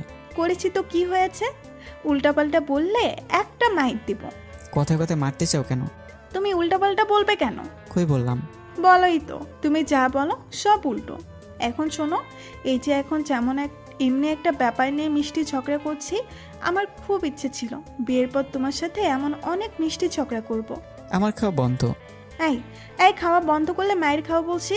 আর তোমার কষ্ট আমার সামনে প্রকাশ করো কেন? আমার কষ্ট হয়। তোমাকে তো কোনো রকম আদর করতে পারবো না, তাই কোনো কষ্ট আমার সামনে প্রকাশ করবে না, ঠিক আছে? হাসি মুখে থাকবে আমার সামনে। আচ্ছা থাকবো। এই যে আচ্ছা থাকবো কথাটা কেমন কান্না সুরে বললো, একটু স্ট্রংলি বলো। পারি না। পারোটা কি শুনি? সেটাও জানি না। আমি বলি, আমাকে কষ্ট দিতে। কখন তোমাকে কষ্ট দিলাম? সব সময় দাও, এখনো দিচ্ছ। জানো কত কষ্ট লুকিয়ে রেখে তোমার সাথে কথা বলছি, আর তুমি ফুপিয়ে কান্না শুরু করছো তো করছোই, থামাথামের নাম নেই। আমার আসে এখন, আমি কি করব? বললাম তো লুকিয়ে রাখবা। চেষ্টা করব। আর হ্যাঁ, তুমি আসো আমার এখানে, আমার সাথে রান্না করে খেয়ে যাবে। এত সময় থাকতে পারবো না। এমন সময় আর দ্বিতীয়বার আসবে না। আমার কিছুই ভালো লাগছে না। সেই আসার পর থেকে তোমাকে অস্থির লাগছে। কি করলে ভালো লাগবে বলো তো? তুমি আমার সাথে থাকো। কতবার বলবো, থাকতে তো চাই, তুমি রাখছো না আমাকে। দুজনে কিছু সময় চুপ থাকলাম। এরা চেষ্টা করছে আমার সামনে কান্না না করার, কিন্তু আমি যেরকম করছি এরা কান্না চাপে রাখতে পারছে না। একটা কথা বলি, বলো। আমার বুকের মধ্যে একটু আসবে? এই কথা শোনা মাত্রই এরা বাঁধ ভেঙে কান্না শুরু করে দিল। আমার ডাক আর একটু দেরি করলো না, নিজের মাথাটা রাখলো আমার বুকে। এরা আমাকে শক্ত করে ধরে কান্নার বেগ যেন আরো বাড়িয়ে দিল। এভাবে কান্না করে না, থামো। এরা থামতেই পারছে না। ওই চলে যাব, কিন্তু কান্না থামাও। কয়েকবার বলার পর এরা চুপ করে। আমি বললাম একটু বুকে আসতে। উনি হাসি মুখে আশাবাদ দিয়ে কান্না শুরু করেছে। তুমি ওভাবে ডাকলে কেন? কিছু না বলে টান দিয়ে বুকে নিলেই তো হতো। আবার তুমি কি মনে করতে? কি আবার মনে করব? আমি তোমার চোখের ভাষা আগেই বুঝে ফেলেছি। তুমি আমার খুব কাছে আসতে চাচ্ছ আর আমাকে তোমার কাছে রাখতে চাচ্ছ। অনেকটাই। কাছেও রাখতে চাও, আবার দূরে সরিয়েও দিতে চাও। কোন দিকে যাব আমি? দুটোর মাঝামাঝি থাকো। বললেই হলো নাকি? আমাকে নিয়ে টানা হাসরা, তাই না? হুম। তাহলে কি এটা? ভালোবাসা। এটা যদি ভালোবাসা হয় তাহলে দুনিয়া ছাড়তে আমার বেশি সময় লাগবে না। এসব বলবা না একদম। এখন চলো কিছু রান্না করি। না, এভাবেই থাকবা। বলো কি, তুমি তো কখনো এমন করনি। আমি জানি না কিছু, এভাবেই থাকতে চাইছি, থাকবো। আচ্ছা থাকো। আমি ইরাকে জড়ে ধরে চুপচাপ বসে থাকলাম। জানো, তুমি আমার কাছে না থাকলেও আমার ভেতর ঠিকই থাকবে। আমাকে যে তুমিই কিডনি দিয়েছো, কিডনি কেন বলছি, নতুন একটা জীবন দিয়েছো, সেটা আমি জানতে পেরেছি। তুমি জানলে কিভাবে? সেটা তোমাকে এখন শুনতে হবে না, আমি যা বলছি তাই শোনো। না, আগে বলো। একবার মানা করছি না আমি? হুম। তো জানার পর কি কিডনিটা ফিরিয়ে নিবে নাকি? এটা কেমন কথা? শোনার জন্য যেমন করতেছো। না, শুনবো না। তারপর ইরা আমাকে নিয়ে তার বাসাটা ঘুরিয়ে দেখালো, সাথে তার রুমটাও। কিচেনে যখন গেলাম, আজ তুমি রান্না করবে, আমি হেল্প করব। আচ্ছা, তবে একটু বেশি হেল্প করতে হবে, না হলে পারবো না। শুরু করো, আমি আছি তো। রান্নার সময় একটা গল্প আর ঝগড়ার মধ্য দিয়ে গেল দুজনের। কদিন পর যে দুজনের রাস্তাটা আলাদা হয়ে যাবে সেদিকে খেয়ালই নেই আমাদের। আমরা আমাদের ভালোবাসাটাকেই বেশ উপভোগ করছি। সারা জীবনের জন্য আমাদের এক করে দিলে হয়তো অনেক সুখে থাকতাম। রান্না শেষ করে খাওয়ার পর্ব শুরু। ইরা বায়না ধরেছে তাকে খাইয়ে দিতে হবে। আমি আর মানা করিনি, ইরাকে খাইয়ে দিয়েছি, সাথে আমিও খেয়েছি। এবার আমি আসি। আমাকে সাথে নেওয়া যায় না? আমি আসি। হ্যাঁ। আমি কথাটা এড়িয়ে গেলাম। ইরা বুঝতে পেরে মুচকি এসে বলল, দেখে যেও আর বিয়ের কার্ডটা তোমার কাছে পৌঁছালে দাওয়াত মিস করো না যেন। আসার সময় রিনিকে নিয়ে এসো। আচ্ছা ঠিক আছে। আমার চলে যাওয়া এরা এক দৃষ্টিতে তাকে দেখতে থাকে। ভালোবাসাটা চলে যাচ্ছে বাস্তবতার কাছে হার মেনে। রেখে দেওয়ার কোনো উপায় নেই।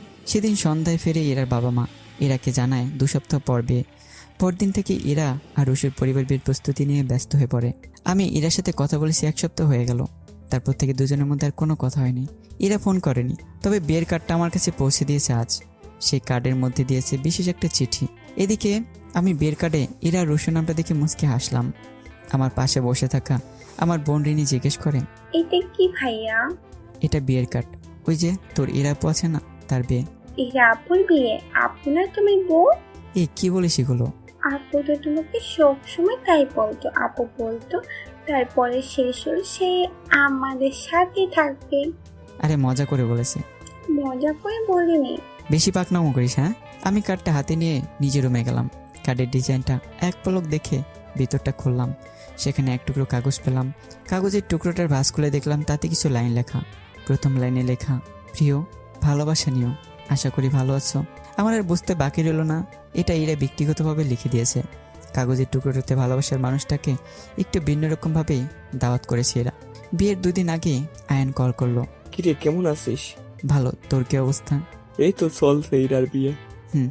দাওয়াত পেয়েছিস তো, তাই না? হ্যাঁ, পেয়েছি। যাক, বন্ধুদের মধ্যে এখন শুধু তার বিয়েটাই বাকি রইল। হ্যাঁ। তা বিয়েতে যাবি তো? হ্যাঁ, তা তো যাবই। তুই আসবি না? না দোস্ত, এখন ব্যবসায়িক কাজে এত ব্যস্ত যে একা সামাল দিতে পারছি না। ও, ভাবি কেমন আছে? সে ভালোই আছে। তোকে একটা কথা বলি? বল। ভালোবাসা তো হারিয়ে ফেলেছিস, আটকালেও পারতি। আমি কিন্তু সব ফেলে তাকে বেছে নিয়েছি। এরা তোকে বলেছে সব, তাই না? হ্যাঁ, বেচারি তোকে খুব ভালোবাসে।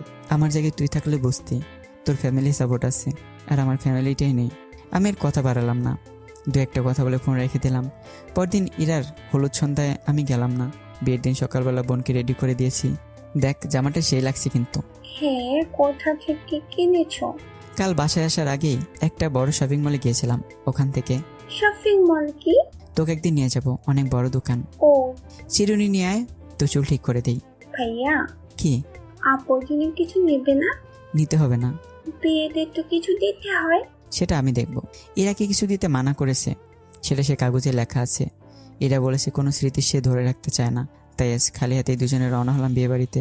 দুই ভাই বোন এসে প্রথম ইরার সাথে দেখা করি। আমি ইরার দিকে তাকিয়ে মিষ্টি একটা হাসি দিয়ে বললাম, আঙ্কেল কোথায়? আশেপাশে কোথাও আছে, খুঁজে দেখো। আচ্ছা। ইরার আশেপাশে অনেক ছেলে মেয়ে থাকায় তেমন কথা বলতে পারলাম না। এদিকে আমার সাথে ইরার বাবার দেখা হয়ে গেল। আঙ্কেল কেমন আছেন? জি ভালো, তুমি কেমন আছো? আলহামদুলিল্লাহ ভালো। তোমার ছোট বোন আসছে? হ্যাঁ। তখন আঙ্কেল বলল, তোমাদের তো কাল আসার কথা। আমি বললাম, আঙ্কেল একটু কাজ ছিল। ও আচ্ছা, ঠিক আছে। আচ্ছা, আমি একটু আসছি। আমি এখন একা এদিক সেদিক ঘোরাঘুরি করছি। বাসার মধ্যে মেহমান দিয়ে ভরে গেছে, কোথাও বসে থাকার উপায় নেই। আর সব জায়গায় মেয়ে মানুষের বিচরণ। বরযাত্রীদের খাওয়ানোর ব্যবস্থা করা হয়েছে বাসার ছাদে। আমি বাসার সামনের দিকটায় চলে আসলাম, মানে গেটের সামনে। সেখানে এসে চেয়ারে কিছুক্ষণ বসলাম। হঠাৎ এই ভাইয়া এদিকে আসেন তো। মেয়েটার হাতে দুটো ব্যাগ, একটা ব্যাগ বহন করতে পারছে না, তাই আমাকে ডাকলো। ভাইয়া কিছু যদি মনে না করেন একটা হেল্প করেন। জি বলেন। ব্যাগটার ওজন অনেক, নিতে পারছি না, একটু ভেতরে নিয়ে দিন। ঠিক আছে। কিছু মনে করেন না আবার। আর আপনি তো বিয়েতে আসছেন তাই না? জি। ও তাহলে কোনো না কোনো দিক দিয়ে আমাদের আত্মীয় তো হবেন, সমস্যা নেই। হুম। করে আপনার কি হয়? ক্লাসমেট। ও আত্মীয় না, তাহলে সমস্যা নেই, আত্মীয়ের কাছ দিয়ে গেলেন। কথা বলতে বলতে আমি ব্যাগ নিয়ে বাসার ভেতরে ঢুকলাম। আর মেয়েটা ভেতরে ঢুকে সেই রকম রাগ ঝাড়লো একটা মহিলার উপর। মনে হয় সেটা তার মা। ব্যাগ আনার দায়িত্ব মনে হয় তাকে দিয়েছিল। আমাকে থ্যাঙ্ক জানিয়ে মেয়েটা ব্যাগ হাতে নিয়ে নিল। আমি গিয়ে আগে সেই জায়গায় চেয়ার টেনে বসলাম। কিছু সময় পর মেয়েটি এসে আমার সামনাসামনি বসলো একটা চেয়ার টেনে। কি অবস্থা, কি করেন? এই তো বসে আছি। তা তো দেখতেই পাচ্ছি, তাছাড়া কি করেন? বসে আছি। বাহ, মজার উত্তর দিতে পারেন তো। আপনি তখন কার উপর তো রেগে গেলেন? আর বললেন না, ভাইয়া আর মা আগে চলে এসছে। আমার একটা কাজ ছিল, তাই পরে আসতে হয়েছে। আর ব্যাগ আনার দায়িত্ব আমার উপরেই দিয়েছে। ও, আপনি কি হন ইরার? মামাতো বোন, আমি তিথি। শুভ। আচ্ছা, আপনার ভাইয়ের নাম কি সাইমন? হ্যাঁ, আপনি জানলেন কিভাবে? একদিন কথা হয়েছিল। ও, আপনার বন্ধু আসেনি? আসছে, ওরা ইরার কাছে বসে আছে। ওর কাছে তো মেয়েরা বসে আছে, ছেলে বন্ধু নেই। একজন আছে, কাজের চাপে আসতে পারেনি। কাজ ফেলে আসতে বলেন। পারবে না। কেন, বিবাহিত নাকি? হুম। তাহলে আসার দরকার নেই। বিবাহিত হলে কি আসা যাবে না? যাবে, কিন্তু আমার দরকার নেই। তার মানে অবিবাহিত ছেলে দরকার। হ্যাঁ। হঠাৎ ইরার আগমন। তিথি, তুই একটু ভেতরে যা তো, মামি ডাকছে। কেন? সেটা কি আমি জানি নাকি? ও, তিতির চেয়ারে ইরা বসলো। ওই, ওর সাথে কি কথা বলছিলি? এমনি, তেমন কিছু না। কি কথা বলছিলি সেটা বল। এই যে আপনাদের নিয়ে। এত কথা বলবি কেন ওর সাথে? সমস্যা আছে? আমার সমস্যা হয়। কি জন্য? কি জন্য তুই বুঝিস না? আমি থাকতে তুই অন্য মেয়ের সাথে কথা বলবি কেন? এটা তো আপনার বোন। তো কি হয়েছে? মেয়ে তো তুই, কথা বলবি কেন? আপনার তো বিয়ে হয়ে যাচ্ছে, এখন আমি কথা বললে আপনার খারাপ লাগার কথা না। আপনার বর যদি কোনো মেয়ের সাথে কথা বলে, সেটাতে আপনার খারাপ লাগবে। তুই আমার সীমানায় থাকা পর্যন্ত তুই আমার সামনে থাকা অবস্থায় কোনো মেয়ের সাথে কথা বলতে পারবি না, সে যেই হোক। আমি পুরো অবাক। এভাবে তাকিয়ে আছিস কেন? খুব সুন্দর লাগছে আপনাকে। বলতে হবে না তোর? ভালো লাগছে তা বলবো না? কোনো দরকার নেই। ভালোবাসার শেষের দিনেও কি আমার উপর রাগ দেখাতে হবে? তো কি আদর করব আপনাকে? কাছে নিল না, রাগ দেখাবো না তো কি করব? এরা কথাটা বলে চোখ মুছতে মুছতে উঠে গেল। চেয়ারে বসে থেকে আমিও কান্না করছি, তবে সেটা ভিতরে, বাইরে থেকে বোঝার কোনো উপায় নেই। দুপুরে খাওয়া দাওয়া হলো, বরযাত্রী আসলো, তাদেরও খাওয়ানো হলো। সন্ধ্যায় বিয়ে পড়ানো হবে ঠিক তার আগেই আমি স্থির করলাম আমি আর থাকবো না, চলে যাব। চোখের সামনে দিয়ে ভালোবাসার মানুষ চলে যাবে, এটা সহ্য করা যাবে না। তাই রিনিকে আনতে ইরা রুমে গেলাম। ইরা বসে আছে। আমি ইরার চোখে চোখ পড়তে মিষ্টি হাসলাম। আমার হাসি দেখে ইরা চোখ দিয়ে পানি পড়ে গেল। আমি রিনিকে নিয়ে একটু বাইরে যাই। কেন? এই একটু দরকার আছে। এখনই তো, কিন্তু ও রেখে যাবে। আচ্ছা। শেষবারের মতো এক পলক দেখে আমি রিনিকে নিয়ে বাসায় চলে আসলাম। ভাইয়া, আপু তো যেতে বলেছে। রিনি কথাটা বারবার বলছে। এই তোকে কতবার বললাম সমস্যা আছে, ওখানে থাকা যাবে না, তোর আপু একটু পর ব্যস্ত হয়ে যাবে। রিনি তো ভয়ে শেষ, আর কোনো কথা বলো না। এদিকে আমি রিনির সামনে কান্না করতে পারছি না, তাই বাসার ছাদে গেলাম। সেখানে অনেক মানুষ। আবার রুমে আসলাম, এসে দেখে রিনি কান্না করছে। আমি বুঝলাম একটু আগে রেগে কথা বলে বোন কান্না করছে। বোনকে জড়িয়ে ধরে আমিও কান্না করে দিলাম। কিছুক্ষণ পর আমি রিনির কান্না থামালাম। দুই ভাই বোন স্বাভাবিক হয়ে যে যার রুমে শুয়ে পড়লাম। রাত তখন 10টা বাজে। রিনি ঘুমিয়ে পড়েছে। আমি ভাবছি ইরার কথা। ইরা মনে হয় এখন রসুর হাত ধরে তার সাথে দু একটা কথা বলছে। এসব ভেবে আমি চোখের পানি ফেলতে থাকি। হঠাৎ কলিং বেলের আওয়াজ। আমি চোখের পানি মুছে দরজায় এগিয়ে যাই। আরও একটু ভালো করে চোখ মুছে দরজা খুলতেই, আরে আপনি এখানে কেন? আসলাম। আপনি আমার বাসা চিনলেন কিভাবে? অস্থির হচ্ছেন কেন? ভেতরে আসতে বলবেন না? আসুন। না, যাব না। দারোয়ানকে ম্যানেজ করতে অনেক সময় নষ্ট হয়েছে। এখন শুনেন, আপনি বিছানায় শুয়ে কান্না করছিলেন, তাই না? কান্না করবো কি জন্য? আরে বুঝি, চোখ মুছে আঠালো হয়ে আছে। আরে আপনার কান্নার কারণ আমি এখনই ঠিক করে দিতে পারি, তবে শর্ত আছে। শর্ত হলো আমাকে প্রপোজ করতে হবে। এই কুত্তি, তিথির ডান পাশে লুকিয়ে ছিল ইরা, যেখান থেকে বেরিয়ে আসলো। ধুর, আপু আগেই আসলো কেন? মজাটাই নষ্ট করে দিল। তুই আমার বরকে কেন প্রপোজ করবি? আমি দুজনে ঝগড়া দিকে অবাক হচ্ছিলাম। আরও অবাক হওয়ার কারণ হলো ইরা এখানে আসছে কেন? ওদের কথার মাঝে কিছু বলতে পারছে না। ভেতরে চল। দুজন ভেতরে আসলো। ইরা আমার দিকে একবারও তাকালো না, সোজা গিয়ে সোফায় বসলো। ও এখানে কেন? আমি তিথিকে বললাম, আপনার জন্য আসছে, যদিও এটা আপনি ভালোবাসার জোরে পাচ্ছেন না, তাকে ভাগের জোরে পাচ্ছেন। কি বলছেন? কিছুই তো বুঝতে পারছি না। বলছি শুনেন, বরপক্ষ জানতে পেরেছিল এরার 2টো কিডনি ড্যামেজ হয়ে গিয়েছিল, তাই তারা এখন আর তাদের ছেলের সাথে এরাকে নিতে যাচ্ছে না। এসব কথা আর বাড়িয়ে লাভ নেই। আমি চললাম, আপনি আপনার বউকে সামলান। যে বলে সেই কাজ। তিথির সাথে সাথে চলে গেল। আমি দরজা লাগিয়ে দিয়ে দরজায় দাঁড়িয়ে রইলাম।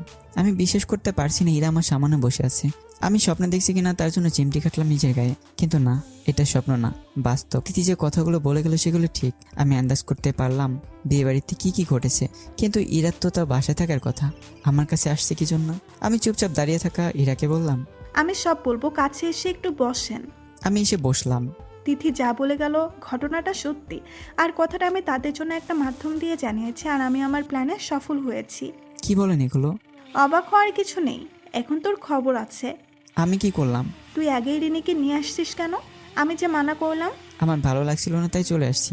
আমি কই ভাবলাম আজই আমাদের বিয়েটা হয়ে যাবে, সব ঠিক করে রাখছি, আর উনি বাসায় এসে শুয়ে আছেন। আচ্ছা, আঙ্কেল আন্টি কিছু বলেনি? কি বলবে? বরপক্ষের লোক যখন চলে গেল তখন ছোটখাটো একটা গ্যাঞ্জাম লাগছিল। আমার যে তখন কত ভালো লাগছিল, বাবা তো সেই রেগেছিল। সেই সুযোগটা আমি কাজে লাগালাম, কান্না করতে করতে আমাদের সম্পর্কের কথাটা বললাম। সবার সামনে? আরে না, আমি, বাবা আর মা আমার রুমে ছিলাম, বাকি সবাই বাইরে ছিল, আর এই ব্যাপারটা নিয়ে টেনশনে ছিল। এখন তুমি যে আসলে সবাই কি বলবে? জানতেই পারবে না কেউ, শুধু তিথি জানে। ও আমাকে গাড়ি দিয়ে রেখে গেল, আর আমি ওখানে সব ম্যানেজ করে আসছি।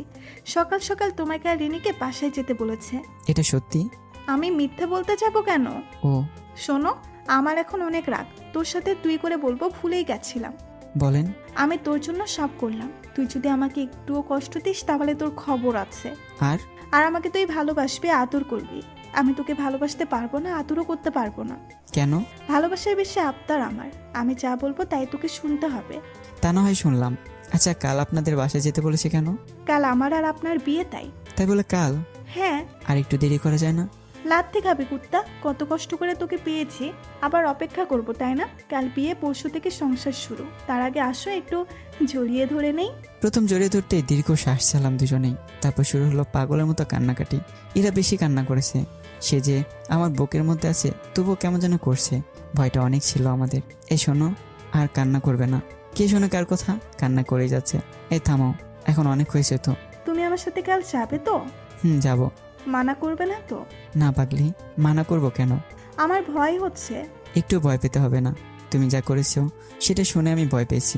তোমার ভয় নেই, আমি সব ম্যানেজ করে আসছি। আর কান্না করো না। এসে যাই। তাই বলে এত? অনুভূতিতে যখন তুমি থাকো তখন আমার ঠিক এমন লাগে, আমি পাগলের মতো হয়ে যাই, আর আজ এইভাবে সেটা প্রকাশ করলাম। হ্যাঁ, এখন আমার বলতে হয়, তোমার কান্নাতে আমি মুগ্ধ, তোমার অনুভূতিতেই আমার জীবন। তো বন্ধুরা, গল্পটি কেমন হয়েছে, তোমাদের কাছে কেমন লেগেছে? আশা করি তোমাদের কাছে ভালোই লেগেছে। তো অবশ্যই কমেন্ট করে জানাবে ভালো লেগেছে কিনা। আল্লাহ হাফেজ।